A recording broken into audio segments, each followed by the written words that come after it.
Oke, thayyib ya. Oke, sudah masuk 15 partisipan ya. Oke, thayyib, tepat jam 20 kami mulai. Bismillahirrahmanirrahim. Assalamualaikum warahmatullahi wabarakatuh. Waalaikumsalam warahmatullahi wabarakatuh. Alhamdulillah wassalatu wassalamu ala Rasulillah wa ala alihi wa sahbihi wa mawala wa la haula wa la quwata illa billahil aliyil azim. Alhamdulillah pada hari ini hari Rabu tanggal 5 Agustus 2020 pukul 20.00 kita akan melaksanakan kajian online alhamdulillah oleh HDMI, Himpunan Dai Muda Indonesia, dan juga bekerja sama dengan Dr. Abul Official, Said Kutub Official, Islamic Wisdom TV. Alhamdulillah. Dan disiarkan oleh Zoom HDMI, Himpunan Dai Muda Indonesia. Bagi yang belum bergabung di ID 868 49 13 2820 dengan passcode 621360. Bagi sahabat-sahabat yang punya pasangan, baik suami atau istri, atau teman-teman halakoh, atau teman-teman seluruhnya, silakan masuk join. Insya Allah ini bisa masuk sampai 500 orang. Mudah-mudahan bisa semakin banyak amal soleh, semakin besar pahala buat kita semuanya. Alhamdulillah pada malam hari ini kita difasilitasi oleh Himpunan Dai Muda Indonesia. Mudah-mudahan insya Allah Syekh kita, Syekh Habib Idrus Salif Al-Jufri, LCMBA, diberikan kesehatan oleh Allah Subhanahu wa Ta'ala. Marilah kita buka dengan surat Al-Fatihah. Semoga kajian online kita pada malam hari ini diberikan keberkahan oleh Allah Subhanahu wa Ta'ala. Kita niatkan karena Allah dan kita tebarkan manfaat ke seluruh dunia insya Allah. Al-Fatihah. A'udzu billahi minasyaitonir rajim. Bismillahirrahmanirrahim. Alhamdulillahirabbil alamin, arrahmanir rahim, maliki yaumiddin, iyyaka na'budu wa iyyaka nasta'in, ihdinas shiratal mustaqim, shiratal ladzina an'amta 'alaihim ghairil maghdubi 'alaihim waladdallin. Amin. Alhamdulillah pada malam hari ini sudah bergabung ini narasumber-narasumber yang dahsyat, narasumber-narasumber yang sangat hebat dan cukup mumpuni. Maka bagi ikhwati fillah rahimakumullah yang tidak bisa mengikuti, nanti bisa mengikuti karena berhalangan, bisa mengikuti YouTube yang insya Allah nanti akan disebarkan. Dan alhamdulillah ini juga tersambung dengan HDMI Official YouTube. Silahkan jangan lupa di subscribe sebanyak-banyaknya untuk keislaman. Insya Allah semakin banyak kita bisa menebarkan kebaikan, amal soleh insya Allah terus insya Allah buat kita akan mendapatkan manfaat. Agar lebih barokahnya, marilah kita dengarkan. Saya akan bacakan Bapak ayat suci Al-Quran. Mudah-mudahan menambah keberkahan pada malam hari ini. Al-Quran, surat Fussilat, surat ke-41, ayat 30 sampai dengan ayat 35. A'udzu billahi minasy syaithanir rajim. Bismillahirrahmanirrahim. Innal ladzina qalu rabbuna Allah thumma istaqamu tatanazzalu alaihimul malaikatu alla takhafu wa la tahzanu وأبشروا بالجنة التي كنتم توعدون نحن أولياؤكم في الحياة الدنيا وفي الآخرة ولكم فيها ما تشتهي أنفسكم ولكم فيها ما تدعون نزلا من غفور الرحيم ومن أحسن قولا ممن دعا إلى الله وعمل صالحا وقال إنني من المسلمين ولا تستوي الحسنة ولا السيئة ادفع بالتي هي أحسن فإذا الذي بينك وبينه عداوة كأنه ولي حميم وما يلقاها إلا الذين صبروا وما يلقاها إلا ذو حظ عظيم صدق الله العظيم. Alhamdulillah, semoga yang membaca dan mendengarkan mendapatkan limpahan rahmat dari Allah Subhanahu wa taala. Jamaah yang dirahmati Allah Subhanahu wa taala, alhamdulillah sudah bergabung para narasumber kita pada malam hari ini. Yang pertama yang sudah tidak asing lagi bagi kita, Syekh Habib Idrus Salim Al-Jufri, LC-MBA. Alhamdulillah beliau termasuk salah satu keturunan keturunan Nabi Muhammad sallallahu alaihi wasallam. Masya Allah, kita berkah sekali nih pada malam hari ini. Jangan lupa bagi yang belum gabung, join silakan. Kita langsung mendengarkan dari salah satu keturunan Nabi Muhammad sallallahu alaihi wasallam. Alhamdulillah beliau sudah hadir. Assalamualaikum Syekh. Bisa mendengar Syekh?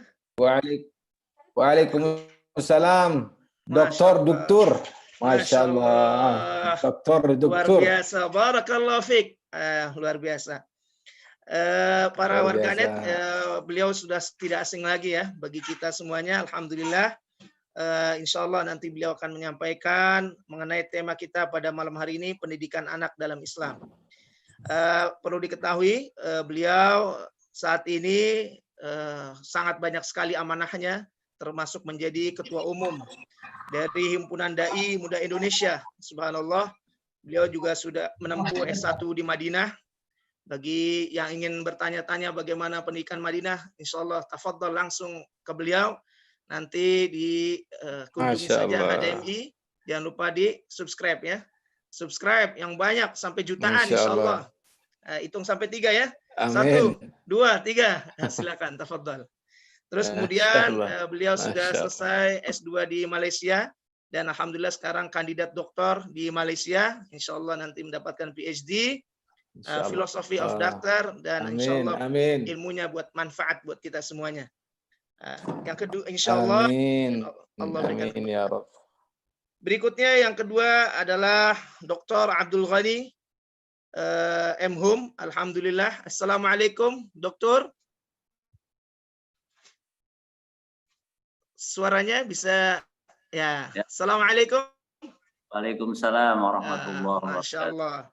Alhamdulillah beliau ini termasuk dokter yang membawahi banyak sekali mahasiswa, mulai mahasiswa sebelumnya juga menjadi direktur atau kepala dari pesantren Darul Quran Mulia yang sudah luar biasa terkenalnya, ribuan siswa-siswinya yang bisa mencetak hafidh-hafidhah juara nasional dan internasional MTQ, dan dari Darul Quran Mulia terus sampai saat ini mencetak hafidh-hafidhah, dan beliau salah satunya penggagasnya, dan alhamdulillah bisa bergabung saat ini di sini. Jangan sampai ketinggalan semua yang punya anak, bagaimana mencetak anak. Beliau salah satunya yang sangat mumpuni, dan beliau termasuk juga khirij dari Gontor. Alhamdulillah sudah sangat paham sekali dengan dunia pesantren, dunia anak, dan saat ini pimpinan Darul Quran atau STIU, Sekolah Tinggi Darul Quran. Insya Allah nanti akan menyampaikan paparannya yang sangat luar biasa. Berikutnya adalah Dr. Haji Syukron Muhammad Taha, LC MPD. Alhamdulillah bagaimana kabar? Sudah tersambung? Assalamualaikum, Dokter. Waalaikumsalam warahmatullahi wabarakatuh. Masya Allah, tabarakallah. Nah, perlu diperkenalkan ini ke warganet jamaah hadirin hadirat yang dirahmati Allah Subhanahu wa taala. Beliau salah satu doktor dan alhamdulillah beliau juga belajar di tempat UAS Ustadz Abdul Somad di Mesir. Alhamdulillah kita sudah sangat kenal ya. Al-Azhar itu lebih dari 1000 tahun. Alhamdulillah beliau sudah selesai di Mesir dan alhamdulillah beliau juga mengenyam dalam bidang master pendidikan. Tentunya ini sangat luar biasa dan sangat cocok sekali untuk tema kita pada malam hari ini, pendidikan anak dalam Islam. Dan sudah bertahun-tahun berkecimpung dalam bidang pendidikan. Dan termasuk saat ini salah satu tugas beliau adalah menjadi kepala sekolah di salah satu yayasan besar. Alhamdulillah, mudah-mudahan insya Allah nanti akan berikan materi yang sangat baik dan bermanfaat buat kita. Kemudian berikutnya adalah Dr. Haji Said Kutub, Eskom MA Al-Hafidh. Assalamualaikum Syekh, Doktor. Waalaikumsalam warahmatullahi wabarakatuh. Ini luar biasa nih. Beliau sangat muda dan alhamdulillah beliau sudah doktor dan doktornya juga double. Jadi double doktor. Doktor dalam bidang pendidikan dan doktor dalam bidang syariah. Al-Hafidh. Insya Allah Allah berikan keberkahan buat antum. Dan insya Allah beliau akan menyampaikan semangat-semangat muda. Bagaimana mendidik anak dalam Islam. Maka bergabunglah yang belum bergabung terus sampai insya Allah ratusan. Mudah-mudahan berkah. Dan jangan lupa juga disiarkan di official, HDMI official. Tapi belum bisa masuk TV One ya. Ya, beliau salah satu da'i TV One nih bersama Ustadz Abdul Somad. Mudah-mudahan Allah berikan kesehatan. Saat ini beliau sehat. Mudah-mudahan insya Allah sehat. Dan saat ini juga beliau sebagai Ketua Dewan Kota Jakarta Selatan. Jadi sangat cocok dan beliau juga membawahi beberapa bidang pendidikan. Oke, alhamdulillah, syukran jazakumullah khairan katsira. Nanti para narasumber akan menyampaikan pandangannya mengenai pendidikan anak dalam Islam dan insya Allah ini diberikan singkat-singkat. Nanti ada tanya jawab. Mudah-mudahan jamaah hadirin hadirat yang dirahmati Allah Subhanahu wa taala akan bisa tanya jawab, bisa dengan chat ataupun langsung. Silahkan tafadhol. Terima kasih banyak. Yang pertama kita persilahkan kepada Habib kita, Habib Idrus Salim Al-Jufri LCMBA. Kemudian setelah itu insya Allah Dr. Haji Syukron Muhammad Taha, dan berikutnya Dr. Abdul Ghani, dan berikutnya Dr. Haji Said Kutub Al-Hafidh. Dan insya Allah nanti tanya jawab. Dan ini didokumentasikan dan direkam. Bagi yang belum sempat hadir karena satu dan lain hal, nanti bisa tetap mengklik. Dan jangan lupa subscribe. Nah, ini atas kerjasama dari HDMI, Dr. Abul Official, Said Kutub Official, dan Islamic Wisdom TV. Dan jangan lupa yang ingin sedekah, silakan ke nomor rekening BSM HDMI 713-684-0937 atas nama Himpunan Dai Muda Indonesia. Mudah-mudahan insya Allah akan lahir dai-dai muda Indonesia yang semangat, yang bisa mengintegrasikan keilmuan, baik ilmu sains maupun ilmu agama di seluruh Nusantara, bahkan di dunia. Terima kasih kepada Syekh Habib Idrus Salim Al-Jufri LCMBA. Kami persilakan dengan sangat hormat. Falyatafaddal mashkura. Silakan tafaddal.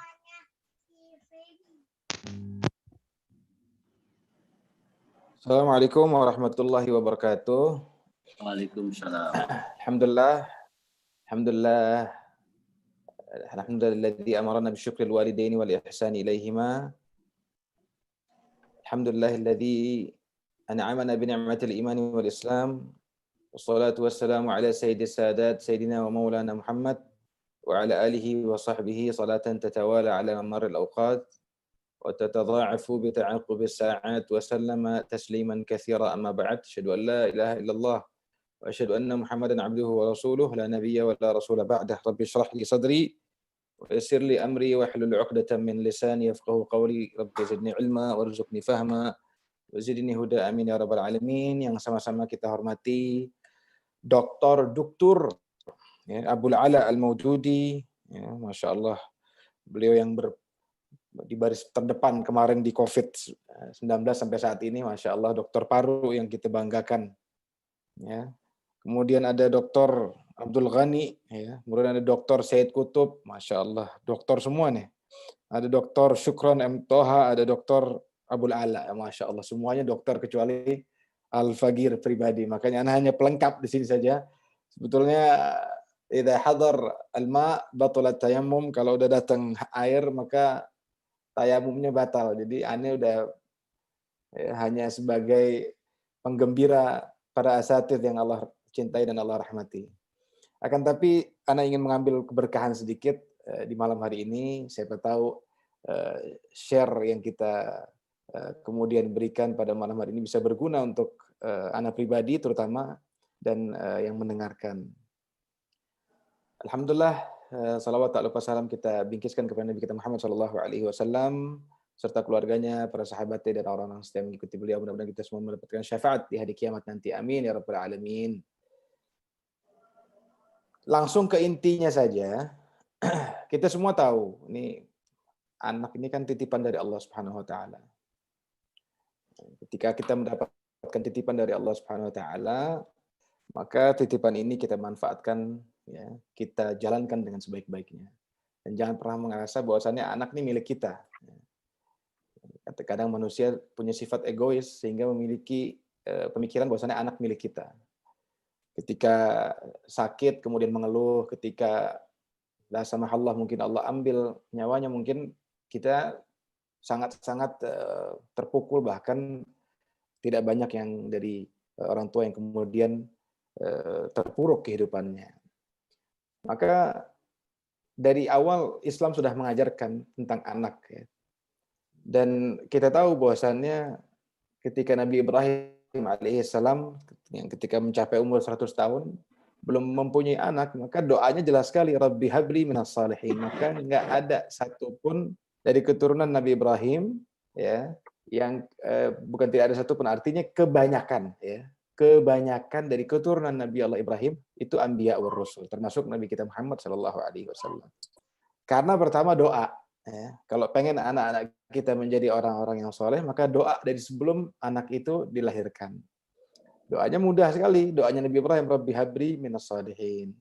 Kemudian ada lagi doa yang ma'thur, Rabbana hab lana min azwajina wa dhurriyyatina qurrata a'yun waj'alnal muttaqina imama. Nah, doa-doa seperti ini yang kemudian bisa menjadikan salah satunya, ya, anak-anak kita itu terdidik, ya. Anak-anak kita kemudian menjadi orang-orang yang kemudian dibanggakan oleh Rasulullah SAW. Nah, akan tapi kita harus membagi juga, ya. Kadang-kadang kita sebagai orang tua nggak tahu seperti apa sih muamalah anak, orang tua terhadap anaknya. Karena ini pembahasan yang sangat panjang, jadi saya bingung mau menyimpulkannya. Akan tapi saya akan simpulkan sedemikian rupa, mudah-mudahan bisa menjadi trigger untuk pembicaraan-pembicaraan selanjutnya. Ada 3 tahapan bagaimana kemudian Rasulullah SAW, ya, dalam beberapa hadisnya, ya, ada beberapa tahapan atau fase secara umum yang dibagi oleh Rasulullah SAW kurang lebih, ya. Di tahap awal ada dari umur 0 sampai 7 tahun. Kemudian tahap kedua umur 7 sampai 14 tahun dan tahap ketiga umur 14 sampai 12 tahun. Pada tahap pertama, ya, seorang anak itu akan menghabiskan waktunya untuk bermain.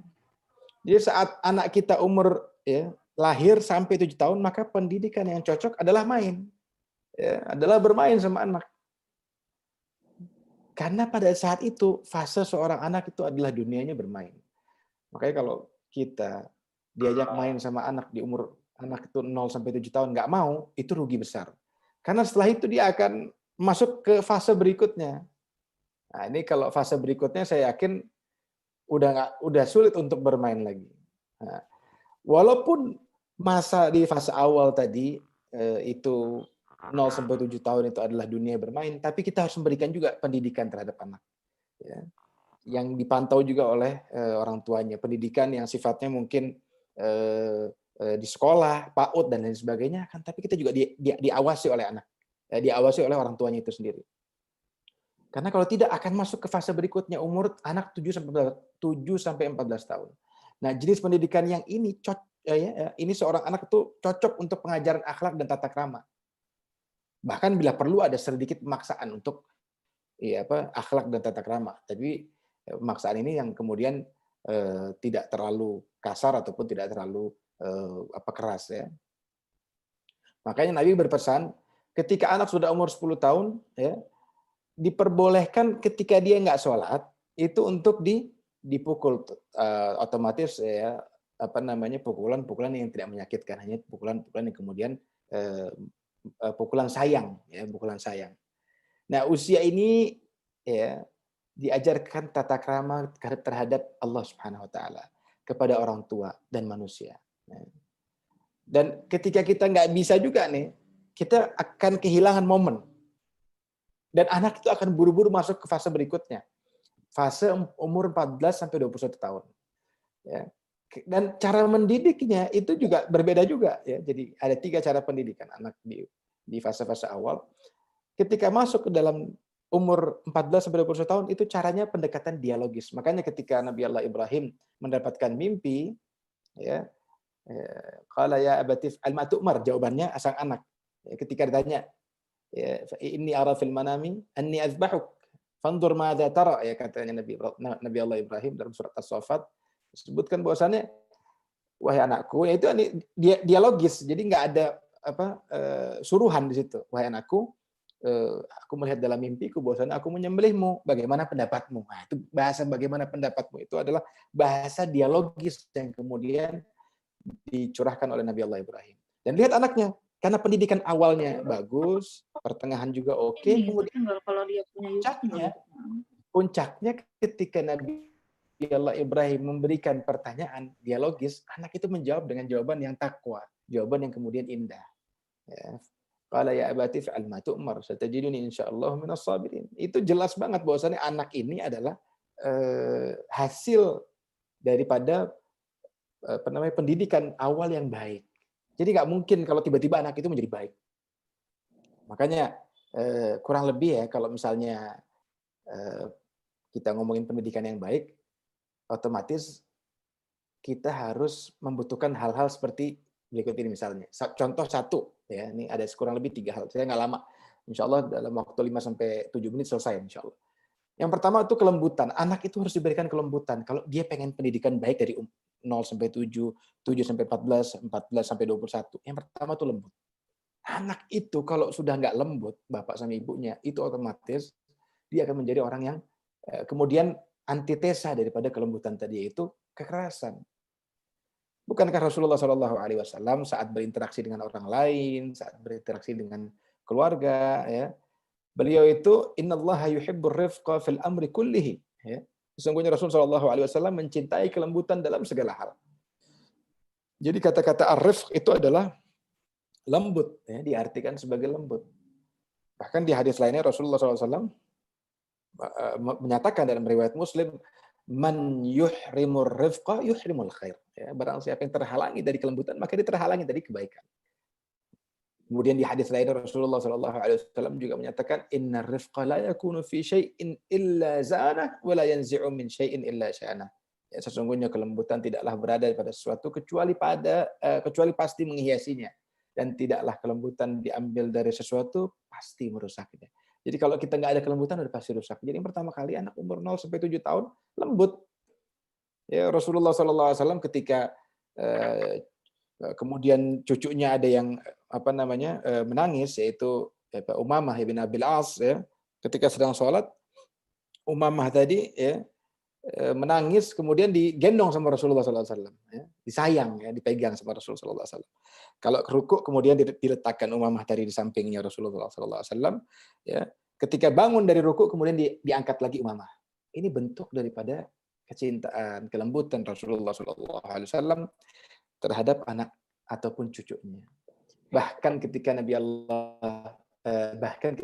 Rasulullah SAW sedang main kuda-kudaan, ya, dalam satu cerita riwayat Umar bin Khattab, beliau melihat Hasan dan Husain menaiki punggungnya Rasulullah SAW. Ya. Terus Umar bin Khattab berkata, ma ajmala ma ajmal ar-rakib, ma ajmal ar-rakb ya. Indah banget tunggangannya, indah banget kudanya gitu. Artinya yang ditunggangi. Ya, kemudian Rasulullah SAW menjawab bahwasanya yang ditunggangi juga, yang menunggangi juga orang-orang pilihan, orang-orang baik, orang-orang cinta Allah Subhanahu wa taala. Jadi bermain bersama anak, Rasul pun mengajarkan bermain bersama anaknya Rasulullah, bersama anaknya Sayyidatuna Fatimah, bersama cucu-cucunya. Ya. Dan disebutkan bahwa alangkah indah para penunggangnya, bahasanya Rasulullah SAW. Ya. Dan ketika satu waktu Rasulullah SAW ini mendengar satu cucunya kemudian menangis, Rasulullah SAW memendekkan sholatnya. Ya, jadi Rasulullah SAW kemudian memendekkan sholatnya. Untuk apa? Untuk kemudian bisa melihat si anak tadi kemudian bisa dipegang. Dan pernah juga Rasulullah SAW bersujud sangat lama. Saking lamanya para sahabat mengira bahwasannya ada Rasulullah SAW sedang menerima wahyu. Ya. Nggak taunya Al Hasan wal Husain sedang menaiki punggungnya. Ketika ditanya kenapa kok agak lama sujudnya, ya Hasan dan Husain lagi naikin punggung saya, jadi saya agak lama. Kalau kita udah mungkin ya, saya nggak berharap dari kita mungkin ada yang seperti kemudian memarahi anak-anak kita karena menaiki punggung dan lain sebagainya. Maka bermainlah bersama anak walaupun ketika mereka menaiki punggung kemudian meminta untuk digendong ketika kita sedang melaksanakan sholat, itu pun diperbolehkan karena Rasulullah SAW pun melakukannya. Kemudian ini sedikit lagi ya. Yang kedua, kelembutan itu nggak berarti kita meniadakan hukum. Ya. Kalau kemudian lembut, kemudian kita nggak ada hukum. Ya. Perlu catat ya, bahwa hukuman itu ketika membesarkan anak harus digunakan secara bijak. Ya, nggak benar kalau ada anak yang selalu dihukum untuk setiap pelanggaran yang dilakukan. Ya, maka hukuman diterapkan saat kelembutan tidak lagi berpengaruh. Dan ketika nasihat, perintah, dan larangan itu diabaikan. Jadi di sini ada kemudian masuk hukuman. Ya. Dan kehukuman itu harus memberikan manfaat ya. Contoh misalnya, ketika kita melihat ada kebiasaan jelek pada anak-anak dengan menghabiskan waktu yang lama di depan TV, handphone, ya, maka kita dapat membatasi program yang mereka lihat atau mereka tonton. Ya. Hanya program-program yang bermanfaat saja dan nggak membahayakan. Dan ketika ketika mereka lama, misalnya mereka megang handphone atau TV-nya, nonton TV-nya agak lama, maka kita berikan hukuman. Hukumannya apa? Melarang mereka nonton atau main handphone atau apalah. Itu misalnya selama 1 hari atau 2 hari penuh. Dan ketika mereka melanggar lagi, maka kita dapat melarang mereka ya dari nonton TV, main handphone itu dalam jangka waktu yang lama. Ini semua sesuai dengan ukuran dan sifat dari masing-masing anak-anak kita. Kemudian yang terakhir adalah memberikan contoh yang baik. Kita tahu buah itu jatuh tidak jauh dari pohonnya. Maka kalau memberikan contoh ya harus yang baik. Bagaimana kita meresepkan obat tapi kita sendiri yang kemudian melanggar daripada resep obat tadi. Kita nyuruh orang tidak merokok tapi kita sendiri merokok. Kita nyuruh anak sholat tapi kita sendiri tidak sholat. Kita nyuruh anak baca Quran tapi kita sendiri nggak baca Quran. Kita nyuruh anak puasa tapi kita sendiri nggak puasa. Ya. Maka berikan contoh yang baik dulu kepada anak. Ya. Makanya dokter nih tugasnya berat juga ya kalau segala sesuatu yang dilarang kadang kepada pasiennya mereka nggak melakukan maka yang terjadi adalah nggak balance antara apa yang diperbuat dengan yang disarankan. Wajib Syekh, Masya Allah, tabarakallah. Masya Allah. Mudah-mudahan apa yang saya sampaikan bermanfaat nih di awal-awal ya. Afwan Jidan mengambil waktunya seberapa jam. Nah tadi ada hitung pas. Mudah-mudahan Allah berikan kita barokah di pertemuan sekarang. Amin ya. Amin. Oke, syukran jazakumullah khairan katsira Syekh Habib Idrus Salim Al-Jufri LCMBA.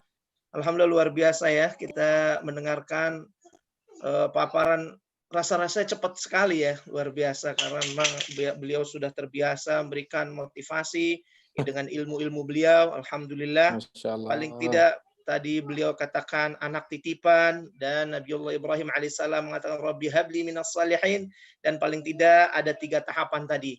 Nanti kita mungkin akan perdalam. Bagi yang belum bergabung silakan. Tadi tahapannya tahap awal 0 sampai 7 tahun, 7 sampai 14 tahun, 14 sampai 21 tahun. Ini sangat luar biasa pemaparan beliau, dan memang waktu kita sangat singkat ya, karena memang waktunya singkat, dan mudah-mudahan insya Allah bermanfaat. Bagi yang belum bergabung silakan bergabung, join, bergabung di HDMI official, baik di YouTube maupun langsung di Zoom. Insya Allah bagi yang punya pasangan, punya anak, dan ingin mendapatkan manfaat ilmu keagamaan, pendidikan anak dalam Islam, silakan bergabung. Insya Allah akan mendapatkan manfaat, dan insya Allah kita bisa mengaplikasikan dan mengimplementasikan dalam kehidupan kita sehari-hari. Dan alhamdulillah kita sudah lebih dari 50 partisipan. Nah, insya Allah nanti ilmu-ilmunya akan disampaikan pada anak-anaknya, pasangan hidupnya, dan seterusnya. Dan jangan lupa bila ingin berinfak, silakan ke nomor rekening BSM Bank Syariah Mandiri 713-684-0937 atas nama Himpunan Dai Muda Indonesia.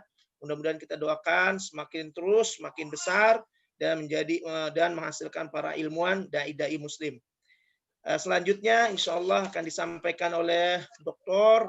Haji Syukron Muhammad Thaha, LC-MPDI. Beliau juga sebagai kepala sekolah dari Sekolah Yayasan Al-Hikmah Cipayung, Depok. Dan alhamdulillah beliau dari Mesir dan termasuk mengenyam dalam bidang master pendidikan. Insya Allah beliau akan sampaikan terkait dengan pendidikan anak dalam Islam, dan termasuk ayah bunda, abi umi, mama papa, mimi pipi yang mau bergabung. Silakan, insya Allah akan ada pemaparan dari beliau. Mudah-mudahan bermanfaat buat kita semua. Pada beliau kami persilakan dengan segala hormat. Tafadhal mashkura. Tafadhal Syekh. Bismillahirrahmanirrahim. Assalamualaikum warahmatullahi wabarakatuh. Waalaikumsalam warahmatullahi wabarakatuh. Allah wabarakatuh. Alhamdulillah wassalatu wassalamu ala Rasulillah, amma ba'd. Yang sama-sama kita hormati Al-Mukarram Habib Idrus Salim Al-Jufri SMBA, yang sama-sama kita hormati Dr. Abdul Ghani M. Hum, Dr. Said Kutub M. Al-Hafiz, Dr. Abdul A'la Al-Mudi Al-Hafiz, wal hadirin wal hadirat rahimakumullah. Sesuai dengan tema kita pada malam hari ini, yaitu pendidikan anak dalam Islam, saya melihat bahwa ada yang diungkapkan oleh Syekh Abdullah Nasir Ulwan dalam bukunya Tarbiyatul Aulad. Di situ dijelaskan bahwa ada 5 metode pendidikan yang sangat berpengaruh bagi anak. Yang pertama adalah metode pendidikan yang berhubungan dengan keteladanan. Yang kedua, metode pendidikan yang berhubungan dengan pembiasaan. Yang ketiga, metode pendidikan yang berhubungan dengan nasihat. Yang keempat, metode pendidikan yang berhubungan dengan hukuman. Dan yang terakhir adalah metode pendidikan yang berhubungan dengan pengawasan. Tentunya, Dr. Abdul Nasir Ulwan menjelaskan bahwa terkait dengan metode pendidikan yang berhubungan dengan keteladanan, ini tidak terlepas dari beberapa hal. Yang pertama terkait dengan keteladanan dalam masalah ibadah. Karena memang manusia itu diciptakan oleh Allah adalah untuk melakukan ibadah. Wa ma khalaqtul jinna wal insa illa liya'budun. Tidak kuciptakan jin dan manusia kecuali untuk beribadah kepadaku, yaitu kepada Allah Subhanahu wa taala. Dan tentunya sebagai orang tua, bagaimana dia bisa memberikan keteladanan kepada anaknya. Karena inilah yang sangat memberikan pengaruh kepada anak. Dan sama-sama kita pahami bahwa setiap anak yang lahir itu dalam keadaan fitrah. Dia ibaratnya seperti kertas yang berwarna putih. Tergantung nanti mau diapakan kertas ini. apakah nanti akan dibuatkan nanti dalam kertas itu untuk menggambar, buat kaligrafi, atau sekedar coretan-coretan yang tidak berguna dan bermanfaat. Makanya Rasulullah Shallallahu Alaihi Wasallam telah menginformasikan kepada kita, kullu mauludin yuladu alal fitrah. Setiap anak itu lahir dalam keadaan fitrah, dalam keadaan suci, bersih. Fa'abawahu yuhawidanihi au yunassironihi au yumajjanihi. Maka bapaknya lah yang akan menjadikan dia Yahudi, Nasrani, atau Majusi. Nah, ketika seorang ayah dia telah memberikan keteladanan dalam masalah ibadah, baik terkait dengan sholatnya, tilawahnya, zikirnya, istighfarnya, doanya, dan ibadah yang lainnya, maka ini sangat berpengaruh kepada perkembangan anak itu sendiri. Bahkan Rasulullah SAW sebagai qudwah kita, laqad kana lakum fi Rasulillahi uswatun hasanah, sungguh terdapat pada Rasulullah suri tauladan yang amat baik. Nah, ketika kita beribadah melakukan suatu apa yang telah dilakukan Nabi SAW, berarti kita telah berkuda kepada Nabi, dan kita pun juga telah memberikan keteladanan kepada anak-anak kita. Kemudian juga keteladanan yang terkait dengan yaitu bagaimana kita harus menjadi orang yang santun, beretika, berakhlak, berbudi pekerti yang baik, bermoral, beradab. Inilah yang sangat penting dan sangat urgen sekali. Bagaimana kita lihat didikan Rasulullah Shallallahu Alaihi Wasallam kepada cucunya Hasan dan Husain. Sangat beretika sekali Hasan dan Husain. Di saat dia melihat ada seseorang, ketika itu dia berwudu, wudunya salah. Namun karena penuh dengan etika, akhlak, dia tidak menyalahi. Hasan dan Husain ini tidak menyalahi apa yang dilakukan oleh orang itu ketika dia salah dalam berwudu. Tapi bagaimana dia mengatakan, hai fulan, tolong lihatlah wudu kami. Apakah wudu kami ini benar ataupun salah? Atau siapa di antara kami yang paling benar? Lalu Hasan, dia berwudu ala Rasulullah Shallallahu Alaihi Wasallam. Kemudian setelah itu Husain, dia juga berwudu ala Rasulullah Shallallahu Alaihi Wasallam. Lalu apa komentar lelaki itu? Kalau begitu, yang salah wudunya adalah aku. Itulah bagaimana keteladanan melalui etika, moral, akhlak, dan budi pekerti. Kemudian juga keteladanan yang lain yaitu ketawaduan, kerendahan hati, tidak angkuh dan tidak sombong. Karena kesombongan itu merupakan milik Allah Subhanahu wa taala. Bagaimana Firaun, Qarun, bahkan iblis laknatullahi ketika mereka sombong, lalu Allah Subhanahu wa taala masukkan dia dan menjadikan dia orang-orang yang rugi. Bahkan bagaimana Firaun Allah tenggelamkan dia di Laut Merah, dan juga bagaimana Qarun Allah benamkan dia dan hartanya ke dalam perut bumi. Dan tentunya bagaimana keteladanan yang lain yang kita bisa berikan kepada anak kita adalah yaitu dengan keteladanan bermurah hati, dengan lapang dada, berbaik hati. Ini yang sangat penting sekali, ya kan? Kalau kita sudah memberikan keteladanan dengan bermurah hati, berbaik hati, lapang dada, ini sangat luar biasa. Bahkan pernah barangkali kita dengar ada seorang sahabat, dia masuk ke dalam sorga, bahkan dijamin oleh Rasulullah Shallallahu Alaihi Wasallam karena dia berbaik hati, suka maafkan orang lain, dan berlapang dada. Kemudian juga kalau kita lihat juga yang lain, keteladanan yang lain adalah bagaimana perlu juga adanya keberanian, ya. Ini juga perlu kita berikan kepada kita terkait dengan keteladanan keberanian. Bagaimana anak itu berani tampil di tengah masyarakat, apalagi mungkin saat sekarang bagi mereka yang ingin misalnya ikut dalam perlombaan, walaupun mungkin melalui Zoom misalnya, jadi anak itu berani tampil di tengah-tengah masyarakat, berani tampil untuk ikut perlombaan, berani menyampaikan yang benar, berani juga menyampaikan amar ma'ruf dan nahi mungkar. Itulah yang bisa kita berikan kepada kita, ada sebuah keberanian. Kalau kita lihat bagaimana kalau di Palestina itu ada atfal al-hijarah, ya, bagaimana mereka berani, ya, bahkan kepada musuh Allah Subhanahu wa taala. Dan juga hal yang lain, keteladanan yang lain yaitu terkait dengan keteladanan dengan memegang akidah tauhid. Dan ini sangat urgen sekali. Kita lihat bagaimana Ismail alaihissalam pada saat orang tuanya menyampaikan bahwa aku ini akan menyembelih kamu. Jawaban dia adalah karena dia sudah mempunyai akidah yang mantap, iman yang kokoh, yang dia sampaikan adalah ya abatif alma tu'mar satajid insyaallah minas sabirin. Wahai ayahku, lakukanlah apa yang Allah perintahkan kepada aku, niscaya aku termasuk orang-orang yang sabar. Kemudian juga yang kedua, metode pendidikan yang sangat berpengaruh bagi anak. Yang kedua adalah itu metode pendidikan melalui pembiasaan. Dan ini sangat penting sekali. Ketika sesuatu itu dilakukan sejak awal, maka ini akan menjadi suatu yang positif.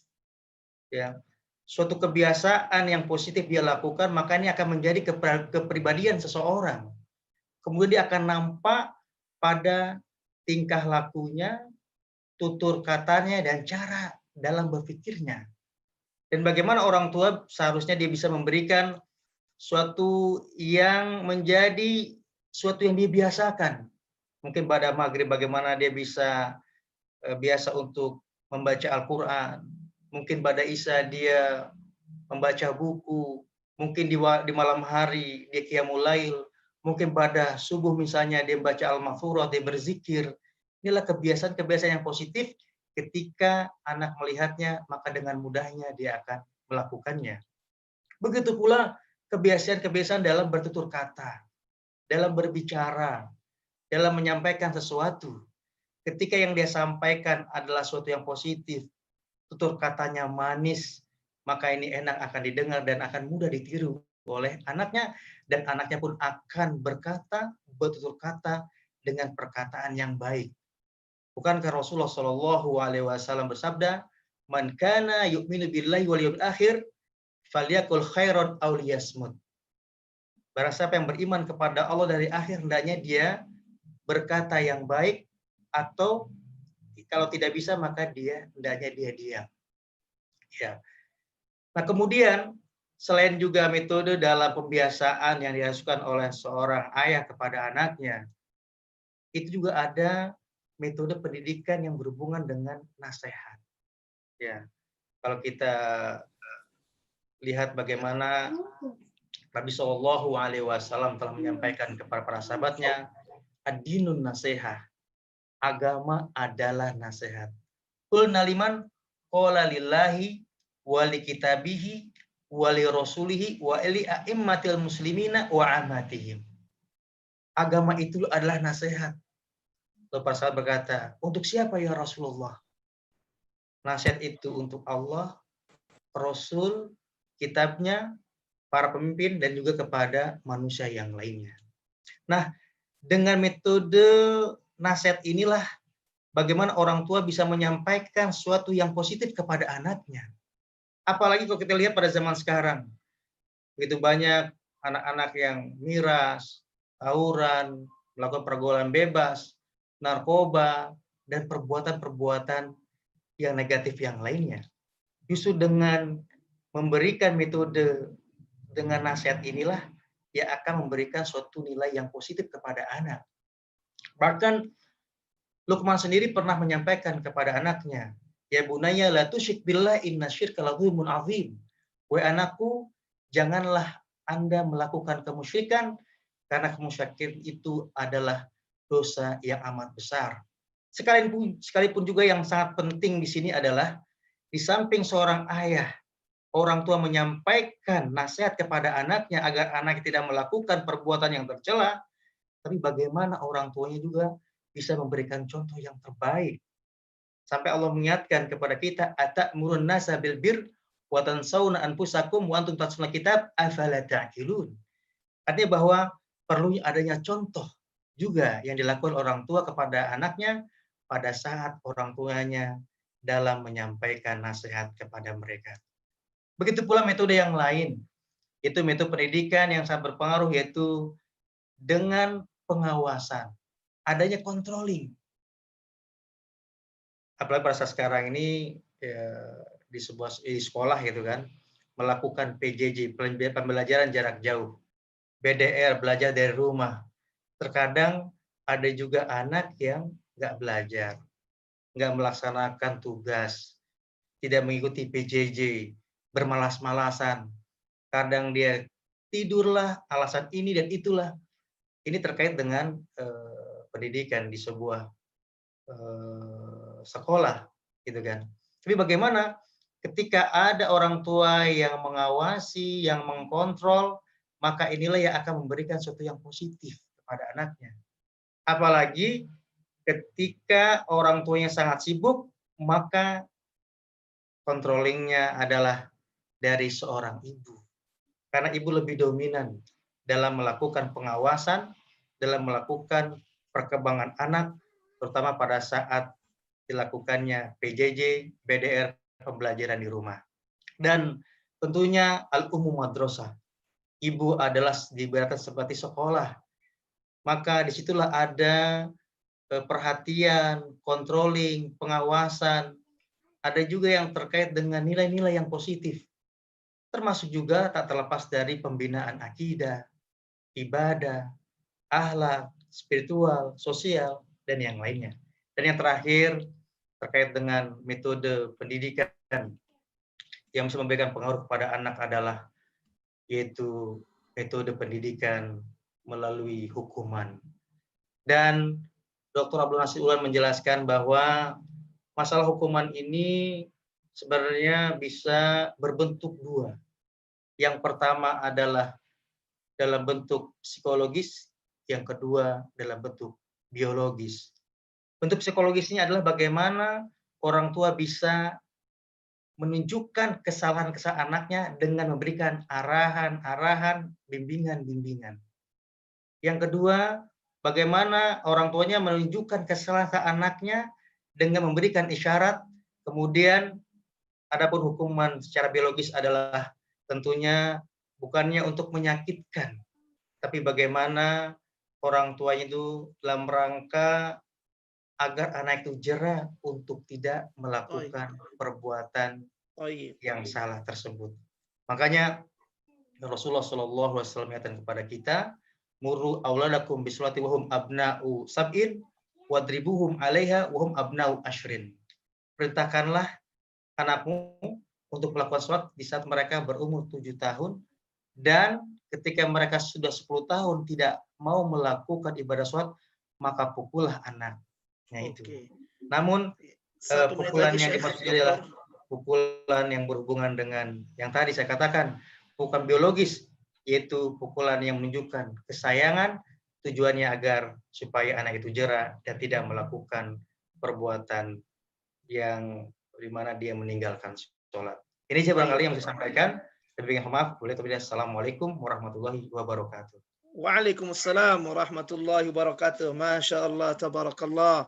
Dr. Haji Syukron Muhammad Taha LC MPDI, alhamdulillah telah menyampaikan, paling tiga beliau menyampaikan dari Dr. Abdullah Nasir Ulwan 5 metode pendidikan. Yang pertama adalah keteladanan, yang kedua adalah pembiasaan, yang ketiga adalah nasihat, yang keempat adalah hukuman, dan yang kelima adalah pengawasan. Beliau sudah menyampaikan dengan begitu eksplisit, alhamdulillah. Mudah-mudahan insya Allah bermanfaat buat kita. Dan ini sudah cukup banyak ini pertanyaan-pertanyaan ini ya, karena narasumber kita nih luar biasa, dahsyat-dahsyat, hebat-hebat. Alhamdulillah, mudah-mudahan insya Allah kita bisa mengambil manfaat dari pertemuan malam hari ini. Terima kasih, syukran, jazakumullah khairan katsira pada Dr. Haji Syukron Muhammad Taha LC MPDI. Dan jangan keluar dahulu, insya Allah kita akan selesaikan karena banyak sekali pertanyaan-pertanyaan. Berikutnya adalah dari Dr. Abdul Ghani.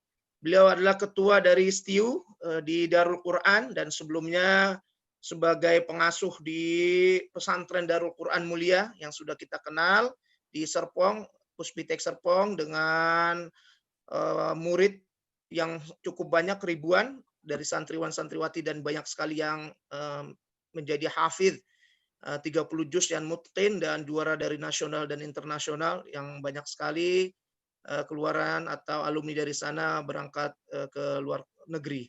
Insya Allah beliau akan menyampaikan pada Dr. Abdul Ghani. Falyatafaddal mashkura. Silakan Syekh. Bismillahirrahmanirrahim.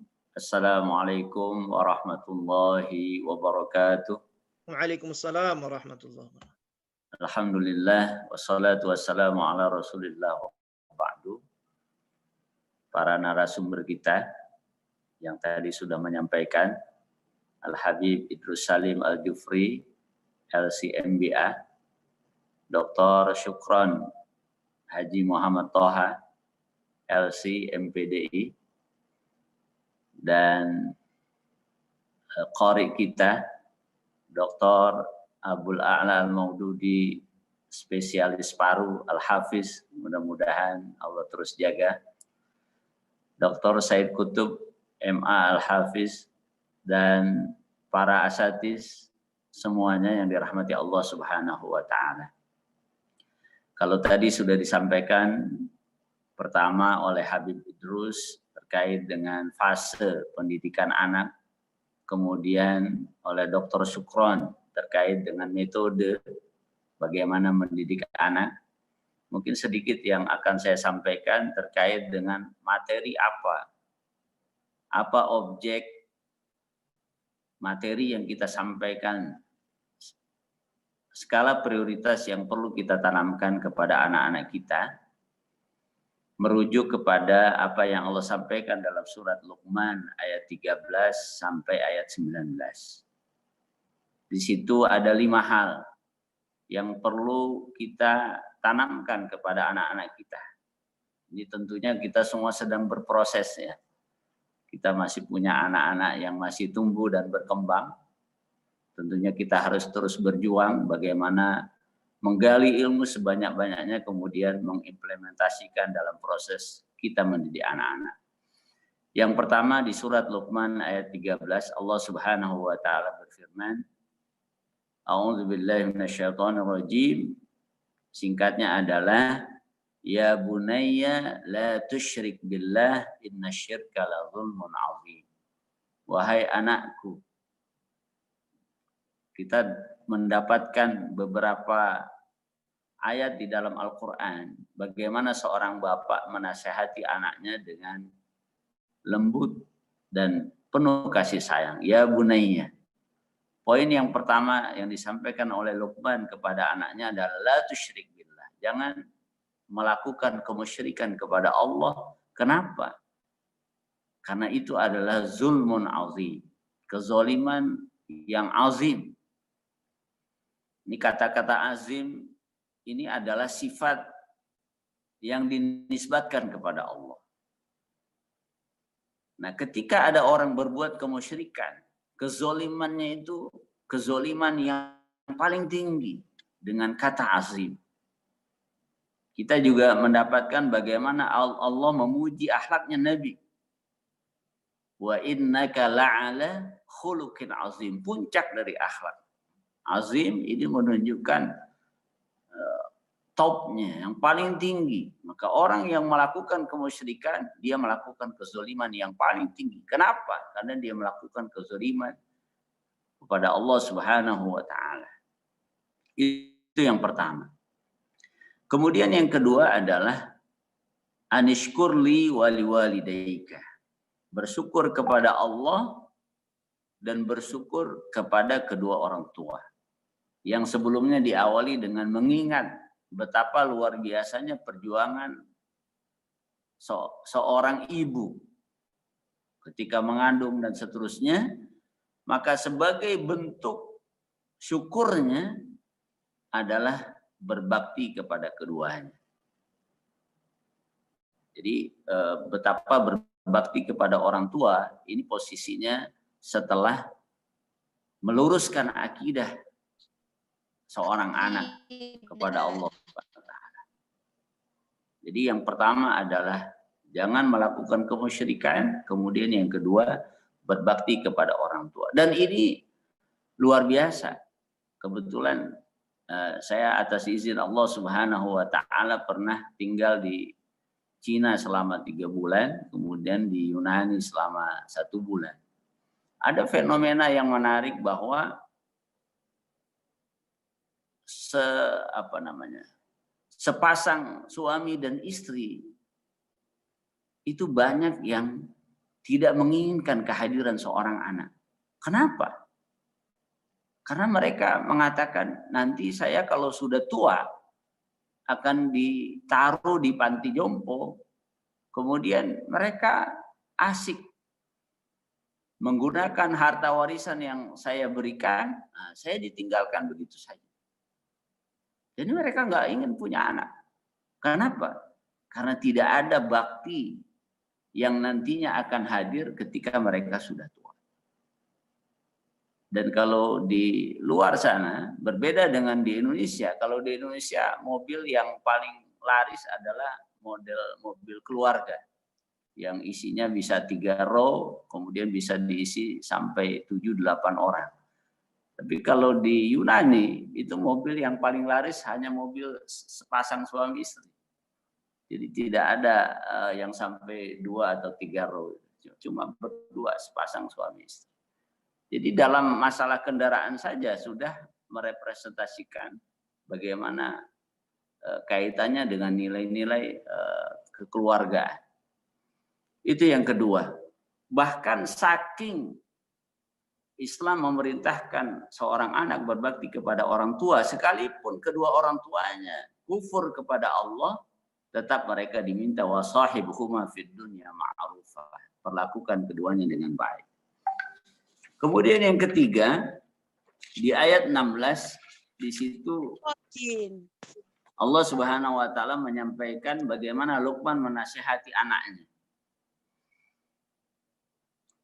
Ketika ada satu perbuatan sekecil apapun yang dilakukan oleh seseorang, ya'ti bihallah, Allah akan memberikan ganjarannya.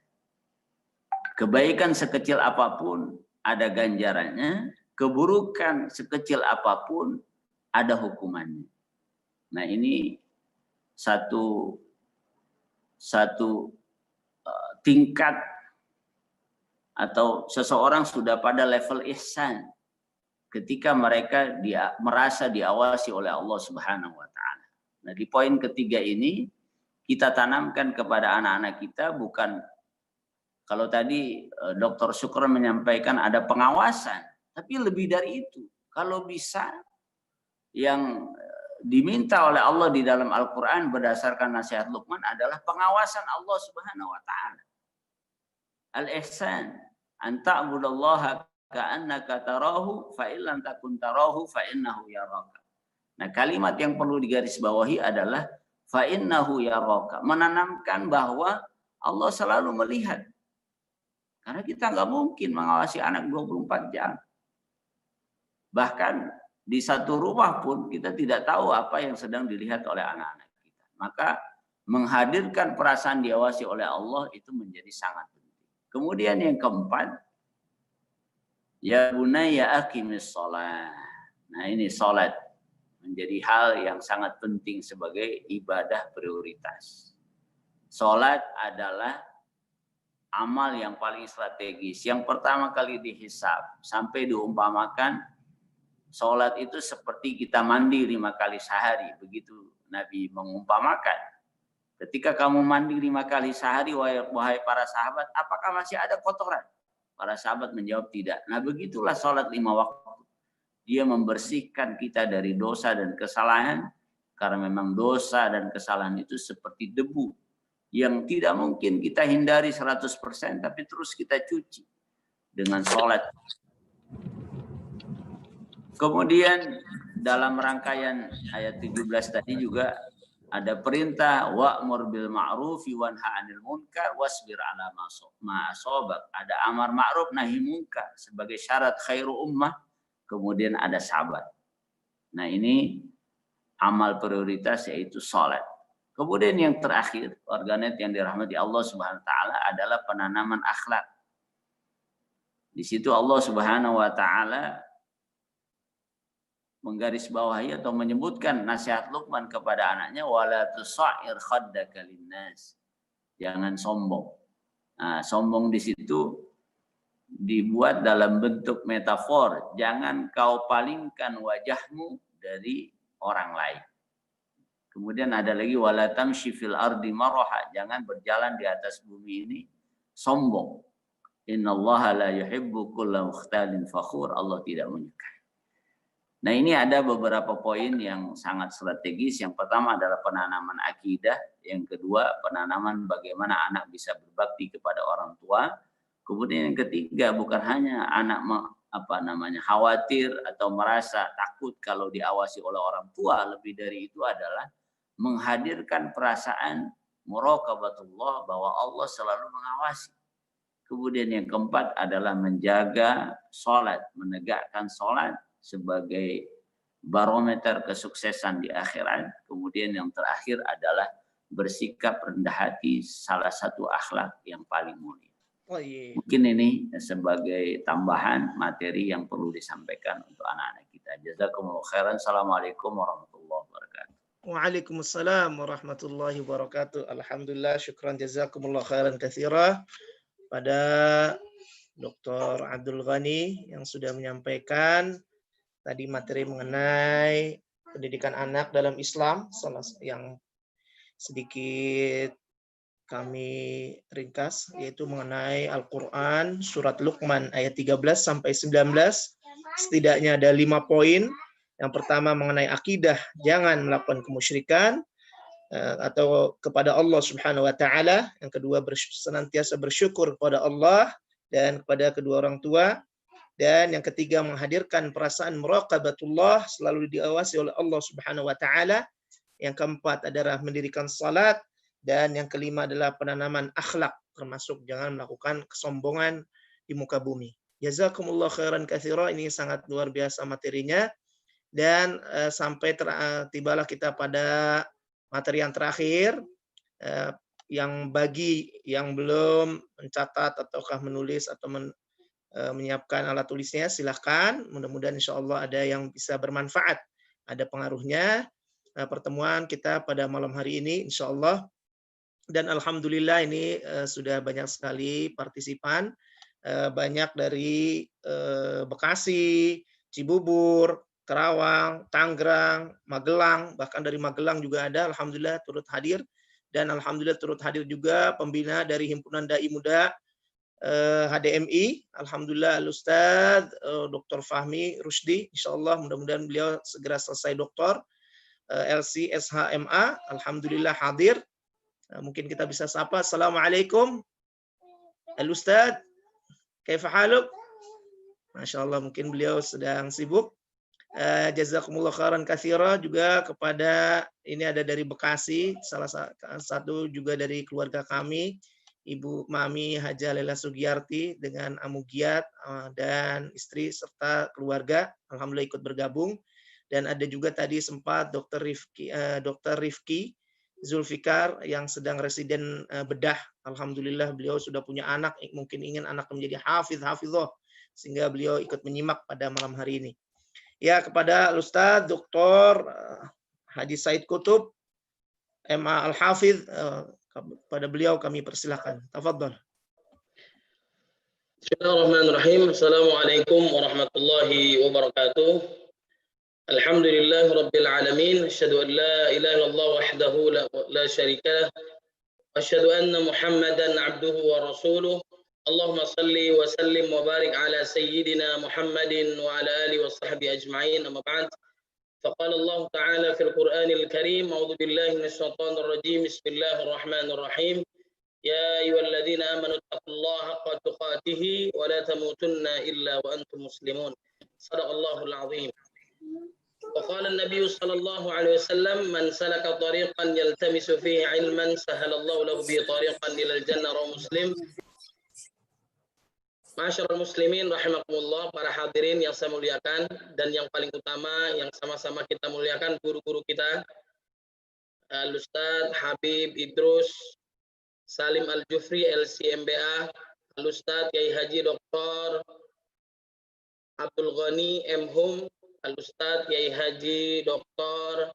Syukron Muhammad Toha LCMPDI, dan juga Al-Ustadz Dr. Abdul Ala Al-Maududi, SPP, SHI, MA, MSI, MPD, Al-Hafidh, dan juga para hadirin yang saya muliakan karena Allah Subhanahu wa taala, yang memang pada saat ini juga nanti boleh ada tambahan dari Al-Ustadz Abdul Ala Al-Maududi, yang memang di antara kita yang paling panjang gelarnya adalah beliau ini. Ya, sampai dengan 8 gelar. Ini luar biasa. Mudah-mudahan diberikan keistiqomahan oleh Allah Subhanahu wa taala. Baik. Waktu kita nggak panjang, yang sudah tadi disampaikan oleh guru-guru kita luar biasa. Saya tambahkan ini dalam Undang-Undang Nomor 23 Tahun 2002 tentang perlindungan anak, pada bab 1 pasal 1 ayat 1 menyatakan bahwa anak adalah seseorang yang belum berusia 18 tahun dan juga termasuk anak yang ada di dalam kandungan. Jadi kita maksimalkan di bawah usia 18 tahun dalam bimbingan pengawasan, kita mencontohkan, kita meladani untuk anak-anak kita menjadi anak-anak yang soleh dan solehah. Kemudian di dalam Al-Quran, yang tadi juga sudah dijelaskan bahwa anak itu berpotensi ada 2, sebagaimana kita semua. Ya, fa'alhamaha fujuraha wa taqwaha. Allah Subhanahu wa taala memberikan kefasikan kepada diri kita, potensi, kemudian juga ketakwaan di dalam diri kita dan juga anak-anak kita. Kullu mauludin yuladu 'alal fitrah. Ini semua anak lahir dalam keadaan suci, berpotensi ke arah yang lurus yang memang Allah Subhanahu wa taala gariskan. Yang membedakan adalah orang tuanya mendidiknya dengan cara seperti apa. Kalau dia didikannya Islami sesuai Quran dan Sunnah, maka dia akan menjadi anak yang soleh dan solehah. Di antaranya yang harus kita pahami di dalam Al-Quran, setidaknya Allah Subhanahu wa taala menyebutkan yang pertama, anak ini berpotensi sebagai perhiasan dunia. Sebagaimana dalam surah Al-Kahfi ayat 46, al-malu wal banun zinatul hayatid dunya. Berpotensi anak ini sebagai hiasan. Dia ganteng, dia cantik, dia hebat, berprestasi, bahkan membanggakan di dunia, menjadi pejabat dan sebagainya, tapi akhlaknya kurang baik. Nah, tidak mulia dia di sisi Allah Subhanahu wa taala. Ini bisa berpotensi. Mungkin banyak orang yang memiliki anak yang hebat, yang berprestasi, yang dahsyat, tapi dia tidak taat kepada Allah Subhanahu wa taala, apalagi dia tidak beriman kepada Allah Subhanahu wa taala. Kemudian yang kedua juga bahwa anak sebagai fitnah atau ujian, sebagaimana dalam surat At-Taghabun ayat 15, innama amwalukum wa auladukum fitnah wallahu indahu ajrun 'azim. Bahwa harta kita, anak-anak kita adalah ujian dari Allah Subhanahu wa taala. Ada anak yang lahir karena cacat, tidak ada manusia yang menginginkan anaknya cacat, ya. Tapi seandainya itu terjadi, maka itu ujian dari Allah Subhanahu wa taala. Maka rawatlah dia dengan maksimal dengan apa yang bisa kita lakukan. Kemudian yang ketiga, anak penyebab lalainya orang tua mengingat Allah. Gara-gara anak orang tua korupsi. Ini ada di dalam Al-Quran. Menyebabkan orang tuanya lalai kepada Allah Subhanahu wa taala. Dalam surah Al-Munafiqun ayat 9, ya ayyuhalladzina amanu la tulhikum amwalukum wala auladukum an dzikrillah. Nah, ini harus hati-hati nih. Jangan anak dibiarkan karena kasihan, letih, capek dan sebagainya, tidak diperintahkan untuk sholat, untuk taat kepada Allah, bahkan khawatir kehidupannya, keturunannya tidak makan, tidak minum, tidak mendapatkan sandang pangan papan, menyebabkan orang tuanya korupsi. Nauzubillah min dzalik. Kemudian yang keempat, anak sebagai musuh atau durhaka kepada orang tua. Maka kata malaikat Jibril alaihissalam, kemudian diaminkan oleh baginda Nabi Muhammad SAW adalah celakalah, rugilah orang yang didatangkan ke muka bumi kedua orang tuanya, namun dia tidak masuk karenanya, alias durhaka kepada orang tua. Inilah yang paling dikhawatirkan oleh salafus saleh, salaful ummah, para ulama, para sahabat, yang dia sangat khawatir di saat orang tuanya dicabut nyawanya oleh Allah Subhanahu wa taala. Apalagi menjadi hamba Allah menjadi anak yang durhaka kepada Allah Subhanahu wa taala. Di dalam Al-Qur'an disebutkan contoh-contoh yang terbaik Abul Anbiya, para nabi, para rasul, Nabi Ibrahim alaihissalam, Nabi Muhammad sallallahu alaihi wasallam dan seterusnya. Tapi jangan lupa di sana ada nabi ada Fir'aun, ada Qarun, ada Haman dan seterusnya. Contoh-contoh yang buruk, pasangan-pasangan yang buruk itu dicontohkan di dalam Al-Qur'an. Jangan sampai kita salah meneladani orang-orang yang tidak beriman kepada Allah Subhanahu wa taala. Kemudian anak ini sebagai amanah, titipan Allah Subhanahu wa taala. Bahkan di dalam surah At-Tahrim terdiri 12 ayat, jantungnya ada di ayat yang ke-6. Ya ayyuhalladzina amanu qu anfusakum wa ahlikum nara wa quduha an-nas wal hijarah 'alaiha malaikatun ghiladun shidad la ya'sunallaha ma amarahum wa yaf'aluna ma yu'marun. Jaga diri kita dan keluarga kita dari api nerakanya Allah Subhanahu wa taala. Sebelum berkeluarga, bahkan Syekh Abdullah Nasi Ulwan dia menjelaskan secara spesifik yang tadi guru-guru kita menyampaikan itu tentang bagaimana yang awalnya mendidik anak itu tarbiyatul aulad fil Islam adalah memilih pasangan yang terbaik, menjadi calon suami yang terbaik, istri yang terbaik, lingkungan yang terbaik, akhirnya mendapatkan anak-anak yang soleh dan soleh, keluarganya sakinah, mawaddah, warahmah. Oleh sebab itu carilah pasangan yang terbaik. Bagi jombloan, cari yang terbaik. Nah begitu pula jomblowati, cari pasangan calon suami yang terbaik di sisi Allah Subhanahu wa taala. Kemudian yang selanjutnya adalah ini yang kita harapkan, yang ketujuh, anak sebagai penenang hati, penyejuk jiwa dan pemimpin orang yang bertakwa. Walladzina yaquluna rabbana hab lana min azwajina wa dhurriyyatina qurrata a'yun waj'alna lil muttaqina imam. Bahagia kita melihatnya. Dia berprestasi, dia hebat dunia akhiratnya, lahir batinnya untuk Allah Subhanahu wa taala. Jadi kata baginda Nabi Muhammad SAW, kalau kita sebelum menikah cari pasangan yang terbaik. Kalau sudah mendapatkan pasangan yang terbaik, lahirkanlah anak-anak yang terbaik dengan suami yang saleh, istri yang saleh. Kalau nabi-nabi, kalau tadi disebutkan oleh Dr. Haji Supron Muhammad Taha, LCMPDI, beliau menyebutkan betapa pentingnya peran ibu memang dahsyat. Tapi jangan sampai lupa kita bahwa peran ayah sangat dahsyat, sangat menentukan juga. Bahkan di balik kehebatan Hajar, Sarah, Ismail alaihissalam, Ishak alaihissalam, bahkan sampai turunnya para nabi dan rasul adalah sosok yang luar biasa. Abul Anbiya, Nabi Ibrahim alaihissalam. Kemudian juga Nabi Yakub alaihissalam, bagaimana dia membentuk Nabi Yusuf alaihissalam di saat beliau digoda oleh Zulaikha. Apa yang dia ingat? Walaqad hammat bihi wa hamma biha laula ar'a burhana rabbi. Yang diingat adalah Allah Subhanahu wa taala. Kemudian sosok ayahnya kecewa, tampak seakan-akan tampak di depannya. Begitu pula Nabi Lut alaihissalam melihat kaumnya, melihat istrinya yang membangkang kepada Allah, mengikuti kaum Nabi Lut alaihissalam yang tidak beriman kepada Allah, yang liwat, yang sodomi dan sebagainya, pendukung LGBT kalau zaman sekarang.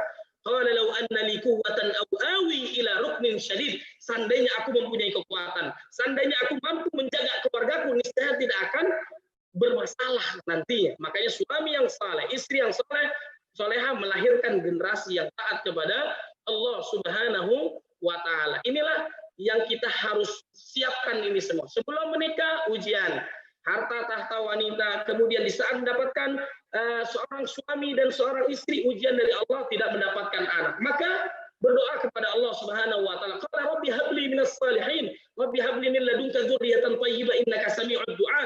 Maka sebelum kita mendapatkan anak, bahkan istri kita belum hamil, kita sudah membaca doa ini, insya Allah kita yakin anak-anak kita saleh dan salehah.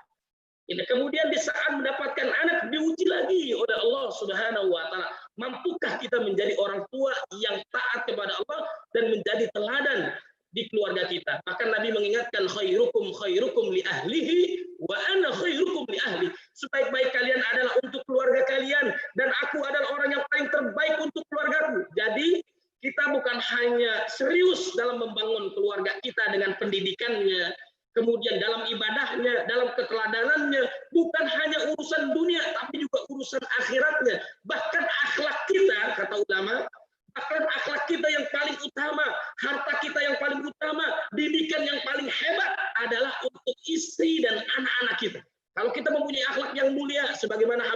ceritakan terbaiklah untuk keluarga kita dulu. Baru yang lain terbaik dalam tutur katanya, keteladanannya, ibadahnya, sholatnya. Kita cek anak kita, sholatnya bagaimana, bacaan sholatnya bagaimana, apa yang dilakukan. Kita sudah mencontohkan, meneladani baca Quran, sholat, ibadah, zakat, bahkan haji dan sebagainya. Itu sudah dilakukan. Belum tentu dia mau mengikuti. Apakah kita yang tidak melakukan, yang mencontohkan?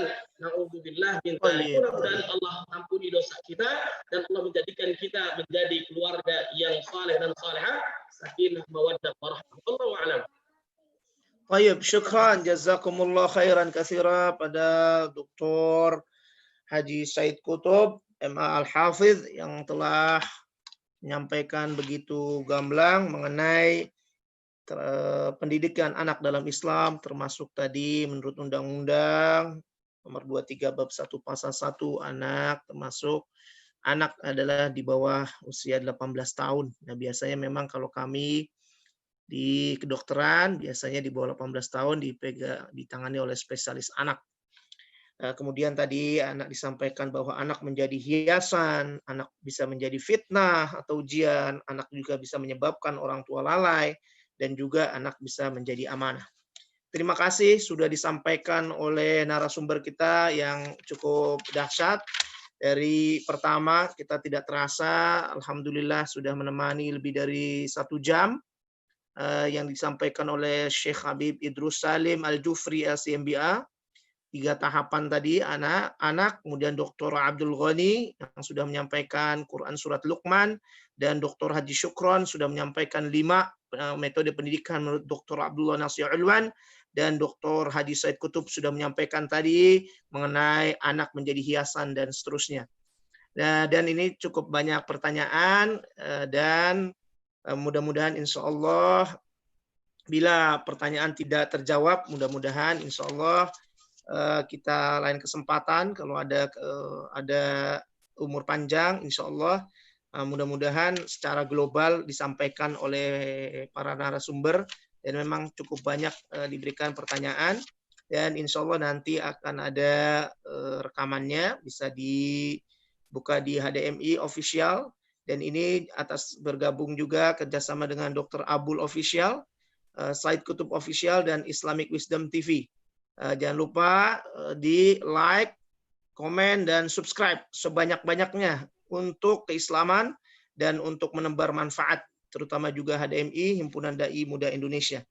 Terima kasih, jazakumullah khairan katsira, dan selanjutnya kita masuk ke dalam sesi pertanyaan. Di sini ada yang bertanya dari Saudara Krisna Anggara. Nama beliau Krisna Anggara dari Cibubur, bertanya mengenai bagaimana oleh seluruh narasumber pandangan Islam tentang konsep bakat pada diri seseorang. Dia pernah dengar dari teman bahwa bakat dalam Islam dapat ditelusuri melalui nasab dan hasab, tapi dia belum begitu paham. Dan pada seminar talent mapping pernah disampaikan juga bahwa di Islam tidak mengenal teori tabula rasa yang anak seperti kertas putih. Mohon pandangan dari para ustadzuna, apakah bakat, kecenderungan minat telah ditetapkan oleh Allah Subhanahu wa taala dari sebelum dilahirkan? Kurang lebih seperti itu. Kemudian saya lanjutkan saja. Pertanyaan yang kedua adalah dari Ukhti Nurul Inayati Hidayat. Pertama, bagaimana caranya menyampaikan kepada orang tua yang sering memarahi anaknya, meskipun marahnya adalah untuk menegur, tapi marahnya kasar dan nada sangat tinggi, padahal beliau adalah orang ibu yang memiliki pendidikan baik. Kemudian pertanyaan berikutnya, mengapa banyak anak-anak yang dididik dari keluarga yang Islami, kedua orang tua yang soleh, tapi ada anak-anak yang masih sulit diatur, bahkan melakukan banyak kesalahan. Bahkan sedari kecil dididik dengan cara Islami, bahkan dimasukkan ke dalam pesantren yang secara kurikulum sangat bagus. Bagaimana realitanya? Terima kasih para dokter. Dan berikutnya saya sampaikan sekaligus, bagaimana cara mendidik anak di era pandemi COVID-19 yang tidak bisa terlepas dari gadget. Nah, ini gadget yang luar biasa, memang sudah kecanduan dan dikhawatirkan adiksi, kecanduan dalam menggunakannya. Mungkin itu saja dulu, nanti kalau ada waktu kita lanjutkan. Silakan pada Syekh Habib Al-Idrus, Syekh Habib Idrus Salim Al-Jufri. Tafadhal. Saya serahkan ke dokter dulu dong. Nggak boleh. Masya Allah. Tayyib, Dr. Syukran Muhammad Taha, tafadhal.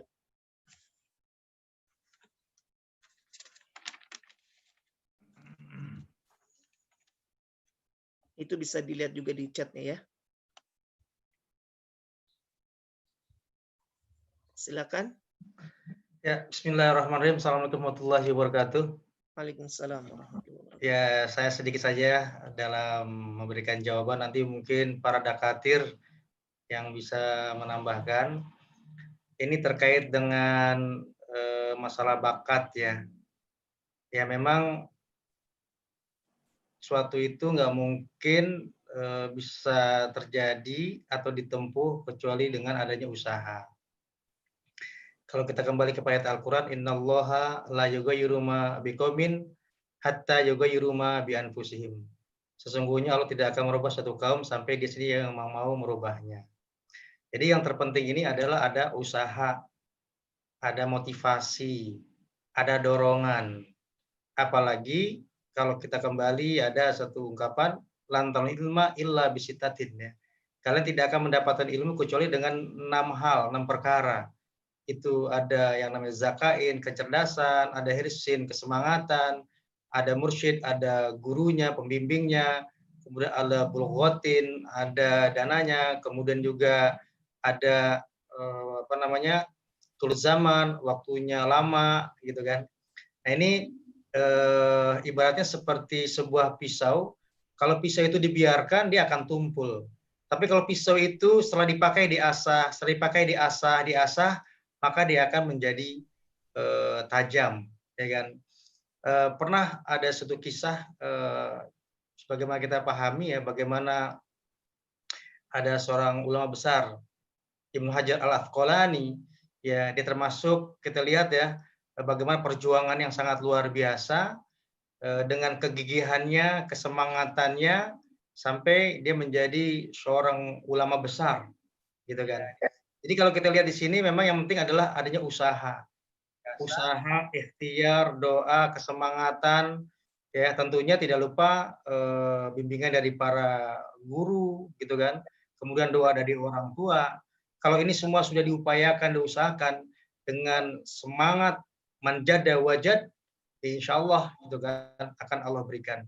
Namun masalah hasil semua adalah dari Allah Subhanahu Wa Taala.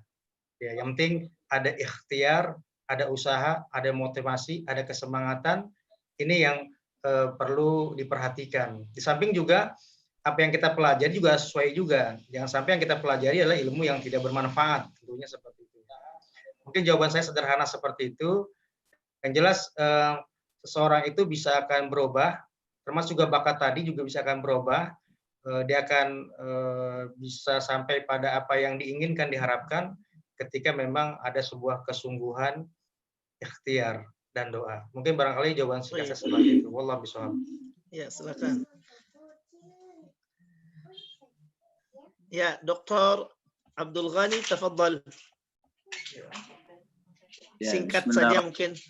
Ya, Assalamualaikum warahmatullahi wabarakatuh. Singkat. Waalaikumsalam. Yang pertama, apa yang Allah sampaikan dalam surat Al-Ankabut ayat 69. Walladzina jahadu fina lanahdiyannahum subulana. Orang-orang yang bermujahadah, bersungguh-sungguh, melakukan seluruh upaya ikhtiar yang maksimal. Apa yang Allah janjikan? Lanahdiyannahum subulana. Bukan hanya satu jalan yang Allah bentangkan. Subul. Ada begitu banyak jalan.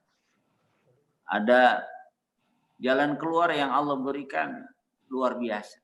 Wa may yattaqillaha yaj'al lahu makhraja. Allah berikan jalan keluar. Tidak ada istilah jalan buntu bagi orang-orang yang bertakwa kepada Allah. Bagi orang-orang yang bertakwa kepada Allah tidak ada istilah tidak ada jalan. Wa yarzuqu min haitsu la yahtaj. Bisa jadi jalan keluarnya itu dari sumber yang kita tidak duga. Bisa jadi melalui nasihat orang tuanya tidak masuk. Tapi ternyata ketika dia bertemu dengan temannya, teman sebayanya memberikan nasihat, dia berubah. Tadi jalannya bisa beragam. Mungkin tidak dari orang tuanya, bisa melalui gurunya, bisa melalui temannya, bisa melalui orang yang ditemuinya. Kita tidak sangka. Jadi ada begitu banyak jalan dan waktunya bisa beragam. Kemudian yang tidak kalah pentingnya adalah apa yang disampaikan di dalam hadis, innallaha thayyibun la yaqbalu illa thayyiba. Allah Maha baik dan hanya menerima yang baik-baik. Di dalam rangkaian hadis itu, dalam hadis Arba'in, digambarkan ada orang yang sangat mustajab doanya secara lahiriah. Karena dia diuji oleh Allah. Kesabarannya diuji. Tapi apa yang Nabi katakan? Makanannya haram, minumannya haram, pakaiannya haram. Bagaimana mungkin diterima? Nah, kita belajar dari orang tua kita dahulu. Itu rangkaian rizkinya jelas. Clean and clear. Gitu ya. Mereka bekerja, dijual, kemudian diberikan makanan sampai kepada anak-anaknya. Nah, ini sangat penting. Ketika kita mau makan, apa doa yang kita ucapkan? Allahumma barik lana fima razaqtana wa qina adzabannar. Coba kita renungkan. Ya Allah, berikan kami kebaikan atas rezeki yang Kau berikan. Tapi tiba-tiba ketika kita mau makan, di akhir doa itu disebutkan wa qina adzabannar. Jauhkan kami dari azab neraka. Kok lagi mau makan, kita diajak berpikir menembus dari kehidupan dunia menuju akhirat. Apa maksudnya? Ternyata urusan surga dan neraka itu sudah ditentukan dari apa yang kita hidupi di meja makan kita. Nah, ini sangat penting. Sangat penting bagaimana kita memberikan nafkah terbaik, dan tentunya yang terakhir adalah memperbanyak doa dan menghadirkan lingkungan. Tadi doa yang sudah diajarkan oleh Dr. Said Qutb. Kemudian apa yang Allah sampaikan dalam Al-Quran, ya ayyuhalladzina amanu taqullaha wa kunu ma'as shadiqin. Jadi semua Untuk bagian emhum sama orang-orang yang benar. Jadi semua kita lakukan secara komprehensif, ikhtiar yang maksimal. Nah, itu yang menjadi bagian dari mujahadah kita. Insya Allah ketika itu semua sudah kita lakukan, lanahdiyannahum subulana. Allah tunjukkan bukan hanya satu jalan tapi subul. Kemudian ya ja'allahu makhraja. Allah berikan jalan keluar. Bisa jadi jalan keluarnya itu tidak terduga. Kita yakin dengan apa yang Allah janjikan di dalam Al-Quran. Itu saja, jazakumullah khairan.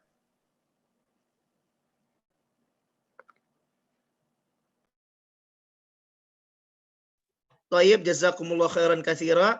Berikutnya Dr. Said Qutb, singkat, padat, jelas. Tafadhol. Habibana dulu, Habibana. Habib, Masya Allah, Habib, tafadhol. Turunan Nabi nih, Masya Allah. Cukup, Masya Allah, udah lebih dari cukup. Udah antum, fadhal. Ya, betul. Baik, Habib. Kalau memang kemarin kita menyaksikan Habibana Imam Besar diinjak posternya, kita harus memuliakan ya dzurriyyah Nabi ini ya. Baik, Anda tambahkan sedikit aja nih. Habibana boleh, Ustaz Dr. Abdul Ala juga tafadhol tambahkan Anda sedikit saja. Masalah bakat ya, memang ada orang turunan bakat ya, memang cerdas, hebat dan sebagainya. Alhamdulillah gizinya baik, turunannya pintar, kaya dan sebagainya. Alhamdulillah itu takdir Allah Subhanahu wa taala. Kemudian juga ada orang yang berusaha, wa alaysa lil insani illa ma sa'a, man jadda wajada dan sebagainya. Serius, sungguh-sungguh, enggak main-main, karena Allah Subhanahu wa taala memudahkan dengan bismillahnya. Dahulu Nabi kesulitan dalam menghafal Quran, lalu dimudahkan oleh Allah Subhanahu wa taala. Kemudian Nabi menguasai dengan sangat sempurna, la tuharrik bihi lisanaka lita'jala bih, dimudahkan oleh Allah Subhanahu wa taala. Kemudian juga adanya kesabaran dalam menuntut ilmu, sabar, ada bimbingan, ada metodenya, kemudian juga meninggalkan kemaksiatan dan dosa. Kita udah meninggalkan maksiat dan dosa belum? Al ilmu nurun wa nurullah la yuhda lil 'asi. Kemudian juga berdoa kepada Allah Subhanahu wa taala. Setan saja yang sudah dikutuk oleh Allah, dilaknat oleh Allah, dikeluarkan dari surga, doanya dikabulkan. Qala fakhruj minha fa innaka rajim wa inna 'alaika la'nati ila yaumiddin. Qala fa innaka minal munzarin ila yaumil waqtil ma'lum. Dikabulkan oleh Allah Subhanahu wa taala, ditangguhkan usianya sampai akhir zaman nanti, itu doanya dikabulkan oleh Allah Subhanahu wa taala. Apatah kita orang beriman, yakin dimudahkan oleh Allah Subhanahu wa taala. Nanti Allah yang memudahkan. Keseriusan, tinggalkan maksiat, jangan main-main. Memang ada orang yang bakat, contohnya Imam Bukhari, Imam Syafi'i, mudah menghafal, sulit hilang. Kalau kita sulit menghafal, gampang hilangnya, ya kan?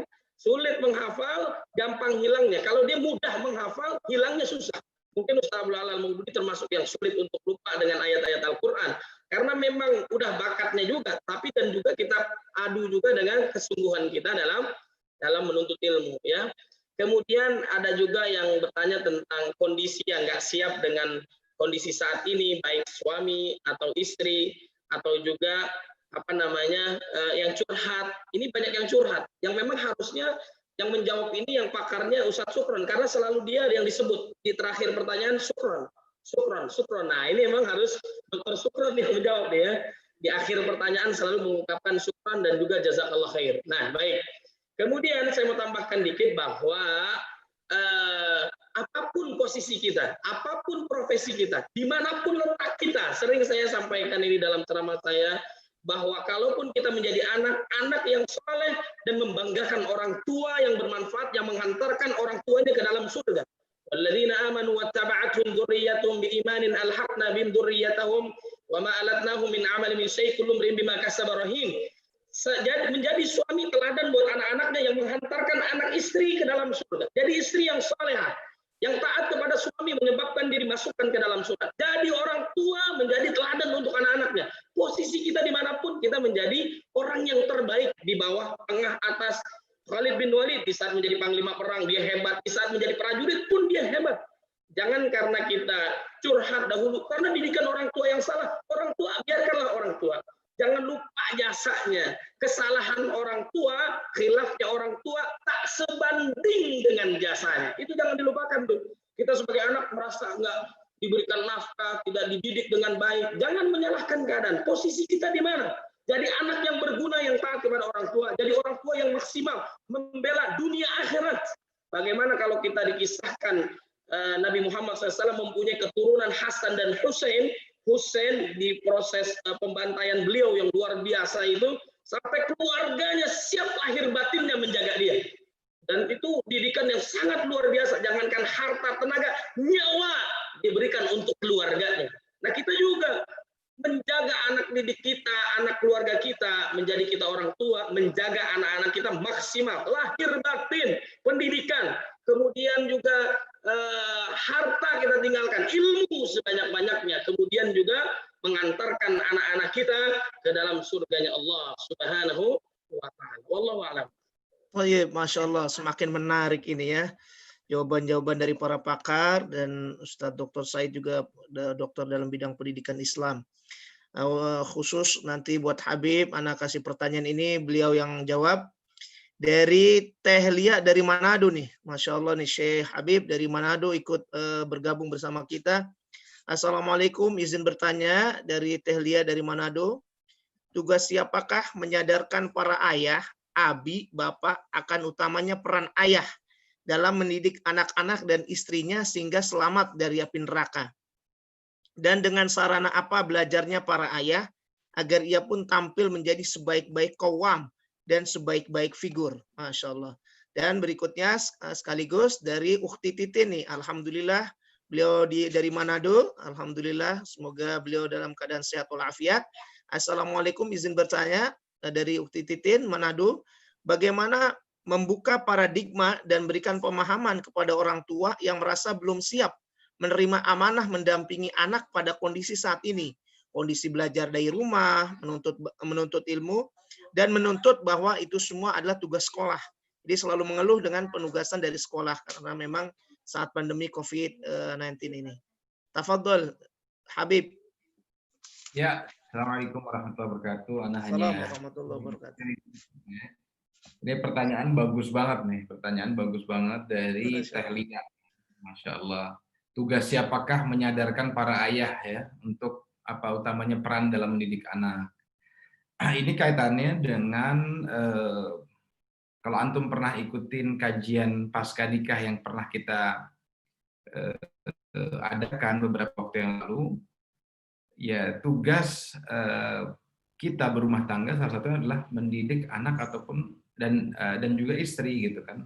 Nah, ketika suaminya kemudian melenceng ataupun tidak fokus dengan apa yang harus dia kerjakan, maka tugas istri juga mengingatkannya. Ya, wa tawassaw bil haqq wa tawassaw bis sabr, ya. Kata-kata wa tawassaw bil haqq wa tawassaw bis sabr juga ya berkaitan dengan suami maupun istri karena kaitannya dia dekat sekali gitu kan. Nah, tinggal caranya yang harus kita manage dengan baik. Bagaimana kemudian ketika cara tersebut tidak di-manage dengan baik, kemudian istri tadi mengingatkan suami dengan cara-cara yang kasar, maka kaitannya dengan akhlak dengan kepada seorang suami. Nah, maka bisa kemudian disodorkan video-video ya. Nah, kemudian nggak sengaja dengerin di mobil tentang tugas suami tanpa dia menyadarinya. Kemudian nggak sengaja dikirimkan video di WhatsApp-nya dia, coba deh dilihat tentang ini, menarik nggak ya, aku perlu ini. Artinya apa? Ada komunikasi antara suami maupun istri. Jadi tidak semata-mata harus tugas suami kemudian ketika melenceng ataupun tidak sadar dengan perannya, kemudian kita menuntut, maka yang terjadi adalah ada keributan. Jadi komunikasi itu penting dalam suasana berumah tangga. Ini kaitan dengan rumah tangga. Ya, kalau sarana belajarnya para ayah agar ia pun tampil menjadi sebaik-baik kaum, ya kalau Anda ingin mempunyai seorang Ali radhiyallahu anhu dalam kehidupan, maka jadilah Fatimah. Ya, jangan justru kita demanding, ya, minta-minta mulu, tapi kemudian kita nggak memperbaiki diri. Ya, yang terjadi ya kita juga menjadi seorang yang kemudian tidak sama dengan apa yang kita inginkan gitu loh. Jadi kalau ingin menjadi suaminya ini coba kita solehkan diri kita juga. Nah, kemudian kalau misalnya istri tadi sampai ke dalam taraf yang kita inginkan sebagai seorang suami, maka ya suami tadi mengingatkan, mengajak untuk sholat. Ya, kalau katanya suami ya kalau air diciptakan sedikit yang ya mungkin satu gayung ya. Akan tapi ini hanya sedikit bercanda saja. Ini insya Allah ya saling mengingatkan dalam suasana berumah tangga. Jadi nggak ada tugas harus begini harus begitu, tapi saling mengingatkan. Nah, tugas seorang dai di sini adalah siapapun mereka yang melihat selama hal tersebut kemudian tidak melanggar etika berumah tangga dan sebagainya, maka diperbolehkan untuk menasihati keluarganya, mungkin dari mertuanya atau orang-orang tua di keluarganya, mereka meminta sedikit nasihat kepada bapak ataupun ibunya, ya, atau orang tua atau pada ulama, kemudian mendatangi dan lain sebagainya. Hal tersebut kemudian menjadi sebuah opsi yang bisa dilakukan oleh suami maupun istri. Jadi mudah-mudahan hal-hal tersebut bisa menyadarkan suami-suami atas peran pentingnya mereka dalam mendidik anak maupun istri. Wallahu a'lam. Baik, satu lagi, bagaimana memberikan pemahaman pada orang tua yang merasa belum siap menerima amanah mendampingi anak pada kondisi saat ini, Habib? Dari Manado juga. Masya Allah, semua dari Manado nih. Iya. Betul katanya Ustadz Said ini, di akhirnya ada kata syukran. Masya Allah. Masya Allah. Untuk Ustadz Syukran ini. Ya, tafadhal Ustadz Dr. Syukran Mahmud Taha. Tafadhal. Beliau kan memang juga sebagai kepala sekolah mungkin sudah banyak pengalaman untuk memberikan edukasi pada orang tua pada pandemi COVID-19 ini. Ustaz Al-Ghani kita serahkan menjawab. Ustaz. Syekh Dr. Abdul Ghani, tafadhal. Ya, bismillahirrahmanirrahim. Disinilah para orang tua bisa ikut berkontribusi, karena memang sebenarnya anak itu adalah aset terbesar orang tua. Ketika orang tua menjadi baik, semua kebaikan yang dilakukan oleh seorang anak otomatis akan mengalir kepada orang tuanya. Nah, ketika kita mengetahui betapa aset ini begitu besar, tentu saja jangan hanya ingin hasilnya, tapi prosesnya diserahkan kepada orang lain. Ketika orang tua paham betul ini aset terbesar, maka sebaiknya orang tua melakukan mujahadah lebih besar dibanding yang lain. Karena hasilnya nanti mereka yang paling merasakan. Nah, dari proses PJJ atau belajar dari rumah yang sedang berjalan, ini juga ingin membangun tradisi yang sebenarnya dulu dijalani oleh para orang tua kita. Ketika mereka mendidik anak-anaknya dulu, terasa betul bahwa orang tua sangat respect kepada guru. Orang tua sangat menghargai guru, bukan hanya ketika di sekolah, tapi dalam kehidupan sehari-hari pun begitu. Jadi ketika seorang guru lewat depan rumah misalnya, orang tua dengan sendiri akan mengatakan itu guru kamu itu. Itu dengan penuh kebanggaan. Bagaimana agar anak mengapresiasi gurunya. Nah, belakangan ini ada sedikit penurunan. Bagaimana orang tua bisa mengapresiasi guru. Yang kemudian sikap itu pun ada pada anak, ditularkan kepada anak, sehingga anak itu agak sedikit kritis seperti orang tuanya, dan itu berimbas kepada ketidaksiapan mereka menerima apa yang disampaikan oleh guru. Nah, ketika nanti belajar di rumah seperti yang dilakukan saat ini, orang tua akan merasakan betapa guru ini perannya luar biasa. Betapa guru itu perjuangannya cukup besar. Orang tua untuk mendampingi saja tidak kuat, apalagi mentransfer ilmu pengetahuan.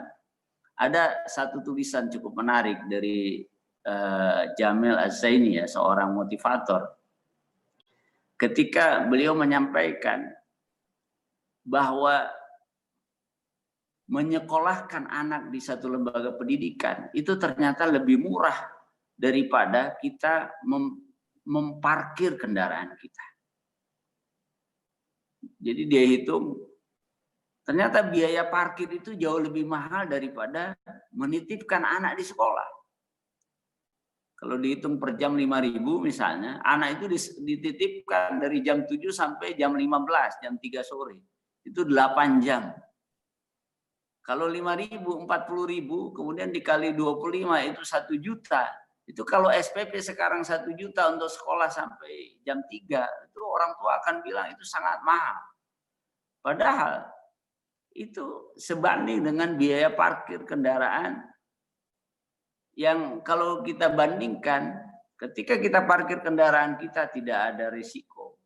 Maksudnya tukang parkir itu atau orang yang menyediakan lahan parkir udah buat tulisan, jangan tinggalkan barang berharga, risiko tanggung sendiri gitu ya. Udah resiko tanggung sendiri, kemudian mobil kita pun tidak dapat apa-apa. Sementara ketika menitipkan anaknya di sekolah, ingin ilmunya nambah, pengetahuannya nambah, akhlaknya bertambah mulia. Kalau luka sedikit, orang tua komplain kepada gurunya. Jadi itu tanggung jawab 100%. Padahal kita nitipin kendaraan, mobil kita kegores saja kita nggak bisa nuntut. Ini anak pulang, ada sedikit luka, gurunya yang dituntut dan seterusnya. Nah, ini ingin membangun kesadaran bahwa betapa orang tua sudah harus banyak berkontribusi dalam proses pendidikan anak, dan di sini juga harus ada satu kebersamaan bagaimana kita mengapresiasi bahwa guru adalah memang orang-orang yang sangat berjasa dalam proses pendidikan anak-anak kita. Ini barangkali ibrohnya. Ya, di dalam proses ini tentunya ya harus sabar, karena kita yang akan, para orang tua yang akan mengambil hasil terbanyak dari semua prestasi yang didapatkan oleh anak-anaknya. Itu saja mungkin sebagai gambaran. Baik, jazakumullah khairan katsira pada Dr. Abdul Ghani. Berikutnya saya berikan pertanyaan untuk dijawab oleh Dr. Said Kutub. Dari Ukhti Erita Subariasari dari Jogja. Sebenarnya munculnya anak durhaka adalah awalnya dari luka batin anak yang mendapat pengasuhan yang salah dari orang tuanya menurut tulisan ini ya, dari dalam kandungan sampai dia menjadi dewasa. Nah, bagaimana mengatasi semua yang anaknya menjadi anak yang buruk sehingga dia, karena tadi dia diasuh dengan hal yang kurang baik, mulai dari kandungan saat dia dewasa, mengembalikan agar anak menjadi qurrata ayun. Ya, begitu Syekh Dr. Said Qutb. Tafadhol. Baik, Kiai Dokter, ya. Sebenarnya ini tadi saya sudah jawab ini. Keseluruhan saya sudah baca semua tadi ini ya. Jadi pertanyaannya saya rangkum tadi, saya langsung jawab tadi. Tapi kalau mau diulang lagi ya nggak ada masalah. Sedikit saya tambahkan tadi dari Ustadz Dr. Abdul Ghani sebelum yang saya jawab ini lagi, bahwa jasa guru jangan dilupakan. Jangan dilupakan. Kadang anak kita sukses, siapa dulu orang tuanya? Giliran anaknya bodoh, tidak sukses, siapa gurunya? Nah, ini masalah nih. Giliran bodoh, gurunya disalahin. Giliran sukses, orang tuanya. Berapa lama sih itu anak di rumah kita? Ya, berapa lama kita didik? Banyak kan dia, mungkin di pesantren, mungkin di sekolah. Kita baru tahu sekarang jadi guru di rumah, betapa sulitnya mendidik anak. Makanya banyak orang tua yang baik mendoakan guru agar masuk dalam surga. Kenapa? Betapa sulitnya menjadi guru. Bayarannya nggak seberapa, tapi perjuangannya sangat dahsyat. Jadi jangan lupakan jasa guru, bawakan dia hadiah, gaji yang banyak, dan sebagainya. Itu jangan lupain.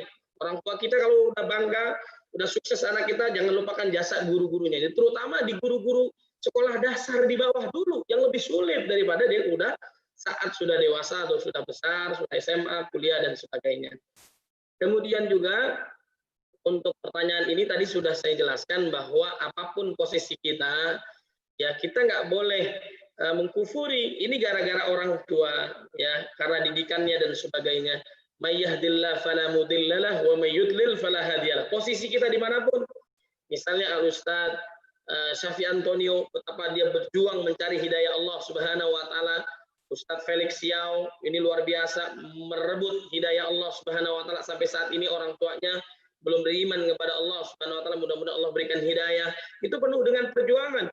Namanya Allah Subhanahu wa taala memberikan hidayah, orang tuanya bahkan tidak beriman pun dia mendapatkan bimbingan Allah kalau Allah menghendaki. Innaka la tahdi man ahbabta walakin Allah yahdi man yasha. Meskipun paman Nabi selama itu bersama Nabi mungkin 24 jam yang menjaga Nabi dari usia Nabi masih anak-anak sampai usia Nabi 50 tahun, usia Abu Thalib 80 tahun pada saat itu, tapi di akhir kehidupannya dia suruh khatimah karena Allah yang berkehendak. Jadi jangan khawatir dimanapun posisi kita, jangan menyalahkan situasi. Orang tuanya ini masih beriman, masih taat kepada Allah Subhanahu wa taala. Memang dia maksiat apa? Dia kafir. Bahkan orang kafir, orang tuanya masih kafir, dia mendapatkan hidayah, menjadi panutan saat ini ustadz-ustadz kita yang mu'alaf. Ini luar biasa. Bagaimana mu'alaf center ya membangun ini membantu dan sebagainya. Ini kan sesuatu yang sangat dahsyat. Jadi kita jangan menyalahkan orang tua. Lalu saya tambahkan lagi bagaimana menasihati orang tua. Memang hati-hati. Kalau bahasa Ustaz Abdul Somad hafizahullah, bahwa kita menggunakan lisan orang lain untuk menasihati orang tua. Itu gak gampang. Kalau Anda mau coba, orang tua yang taat kepada Allah, apalagi yang gemar ke masjid, Anda bisa tahan. Karena COVID saat ini, coba tahan di rumah. Bisa nggak? Itu belum tentu. Nah, itu betapa sulitnya kita menasihati orang tua. Nggak gampang. Apalagi orang tua yang menurut kita keliru, salah, kita menasihati itu nggak gampang. Karena dia lebih besar, dia lebih tua. Orang tua kita bagaimana? Ya melalui nasihat guru-guru yang dia senangi, dia idolakan, dan akhirnya mendapatkan nasihat apa yang kita inginkan. Jadi seperti itu kondisi kita, jangan menyalahkan keadaan, tapi apapun kita, anak menjadi anak yang saleh, istri yang salehah, suami yang saleh, keluarga, pemimpin, dan sebagainya. Kira-kira seperti itu. Tayyib, jazakallah khair, Dokter. Masya Allah, tidak terasa ya.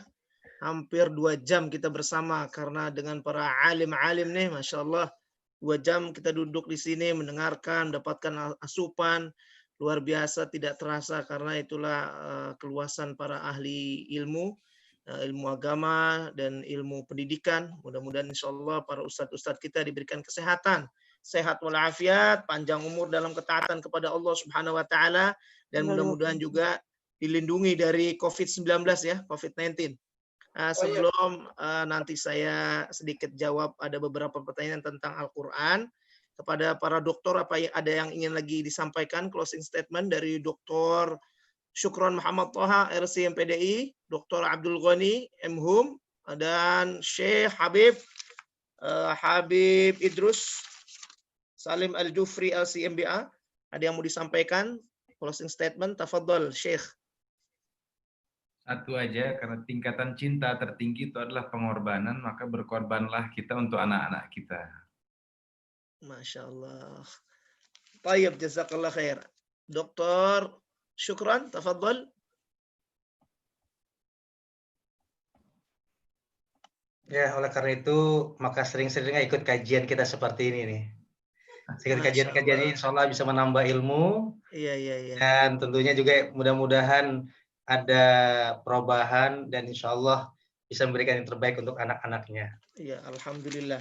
Ya, insya Allah kita untuk para dokter nih mudah-mudahan sehat walafiat, panjang umur. Insya Allah setiap Rabu malam kita kajian terus agar kita terus meningkatkan dari keimanan kita, ketakwaan, kemudian pengetahuan kita dan seterusnya. Dan jangan lupa subscribe juga HDMI, Himpunan Dai Muda Indonesia, sebanyak-banyaknya biar bisa ribuan, sejutaan insya Allah, biar berkah manfaat.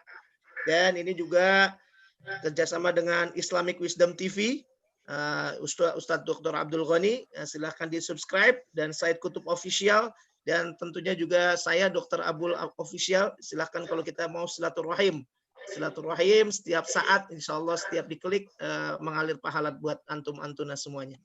Pada Dr. Abdul Ghani, silahkan closing statement, tafadhol, Syekh. Birru aba'akum tabarrukum abna'ukum. Berbaktilah kepada kedua orang tua kita. Niscaya anak-anak akan berbakti kepada kita, dan ketika mereka berbakti tandanya kita sukses insya Allah. Masya Allah. Jazakumullah khairan katsira. Ini tadi disampaikan juga, terima kasih Dr. Abdul Ghani. Pada para warganet, jangan lupa kalau mau ketemu dengan beliau di Islamic Wisdom TV, tinggal diklik saja di YouTube. Dr. Said Kutub, ada yang mau disampaikan closing statement? Tafadhol. Baik, jadi di saat pandemi seperti ini, kita justru malah nikmat, musibah membawa berkah, kita bisa totalitas berlama-lama dengan anak-anak kita. Dalam ibadahnya, dalam menghafal Qur'annya, dalam belajarnya, kita bisa totalitas. Kita ajarkan anak-anak kita sukses dunia dan sukses akhirat. Itu jangan sampai kita tidak mau berkorban, biamwalikum wa anfusikum, bahkan dengan harta kita, bahkan juga dengan jiwa kita jaga anak-anak kita, semoga dia selamat dunia dan akhirat. Wallahu a'lam. Jazakumullah khairan. Oke, syukran, jazakumullah khairan katsira pada para ustadz, para doktor, dan Al-Habib kita. Mudah-mudahan insya Allah penuh manfaat. Dan sebelum kami tutup, sedikit dari saya, dari Dr. Abul Official. Alhamdulillah kita telah melaksanakan beberapa pertanyaan mengenai Al-Quran. Saya akan jawab bagaimana menjadikan anak mencintai Al-Quran. Itu luar biasa, itu kita bisa gali lagi dengan satu tema yang lebih eksplor lagi, lebih dalam lagi. One home, one hafiz. Satu rumah, satu hafiz. Kami punya keluarga besar, semua hampir satu rumah, satu hafiz Al-Quran. Keluarga besar kita kami ini ada 12 bersaudara. Alhamdulillah hampir semuanya punya satu orang hafiz, one home, one hafiz. Kalau kita semuanya bisa seperti itu, 10 juta penghafal Al-Quran, Masya Allah. Hum ahlul Quran, hum ahlullah, mereka keluarga Allah. Maka insya Allah nanti kita akan diangkat di saat kita masuk surganya Allah Subhanahu Wa Taala. Itu nanti kita bisa kupas tuntas, luar biasa. Jangan lupa ikuti insya Allah setiap Rabu malam dengan para dokter. Kemudian bagaimana murattal Al-Quran saat anak dalam kandungan, wah luar biasa. Itu juga kita bisa bedah. Bagaimana wahamluhu wa fisaluhu. Dia saat mengandung seorang ibu, dibacakan Al-Quran, itu dahsyatnya subhanallah. Dia akan bisa membuat anak-anaknya di dalam kandungan itu lebih dahsyat. Saya, karena pendidikan saya mengintegrasikan Al-Quran dengan sains, dengan kedokteran. Kalau di dalam hadis Abdullah bin Mas'ud, inna hadakum yuja'u khalqu fi batni ummi arba'ina yawman nutfah. thumma yakunu 'alaqatan mithla dhalik, thumma yakunu mudghatan mithla dhalik, thumma yursalu ilaihi al-malaku fayanfukhu fihi ar-ruh wa yu'maru bi arba'i kalimatin bi katbi rizqi wa ajali wa amali wa syaqiyyun aw sa'idun. Itu hadis riwayat Abdullah bin Mas'ud, 40 hari nutfah, 40 hari alaqah, 40 hari mudghah. Kalau kita bahas dengan anatominya, wah itu satu bahasan khusus. Saat 120 hari baru ditiupkan ruh. Jadi itu masih di dalam kandungan. Itu semuanya bergerak. Kalau kita bedah dengan bidang kedokteran, dari zigot kan, pertemuan antara ovum dengan sperma, jadi terjadi zigot, morula, blastula, gastrula, bagaimana terus berkembang. Itu semuanya sudah hidup. Jadi hidup sudah saat nidasi pembuahan itu sudah ada kehidupan. Maka ketika dibacakan Al-Qur'an, murotal Al-Qur'an itu udah jalan terus saat di dalam kandungan.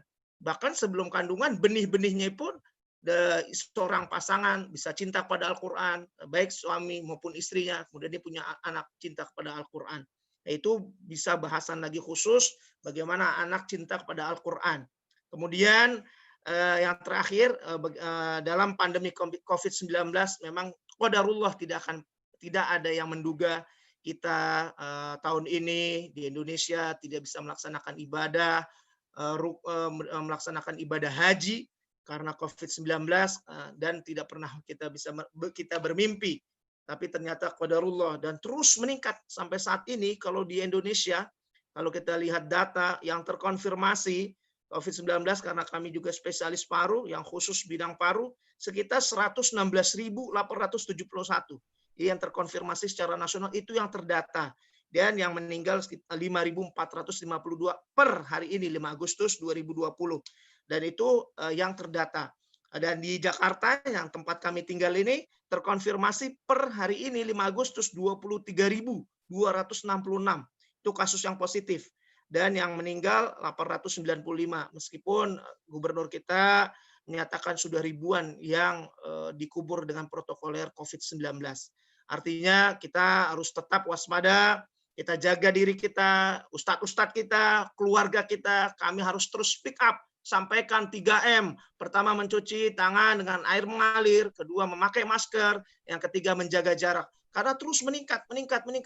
Sampai saat ini, kalau di Jakarta sudah tadi disebut sekitar 23.266 setiap hari, itu naik 400 sampai 500 yang positif.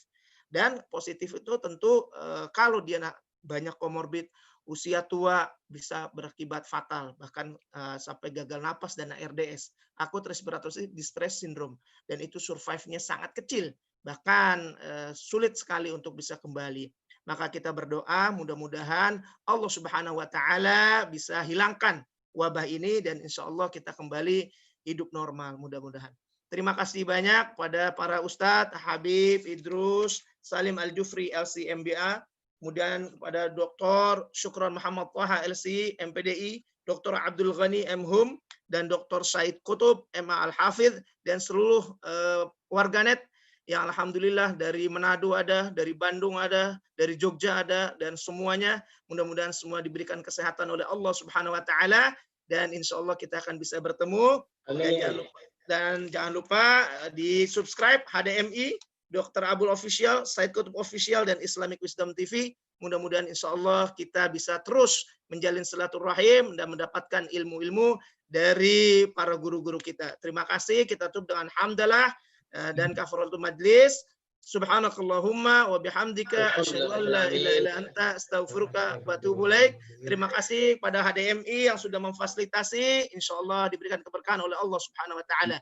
Dari saya cukup sekian. Wabillahi taufiq wal hidayah. Assalamualaikum warahmatullahi wabarakatuh. Waalaikumsalam warahmatullahi wabarakatuh.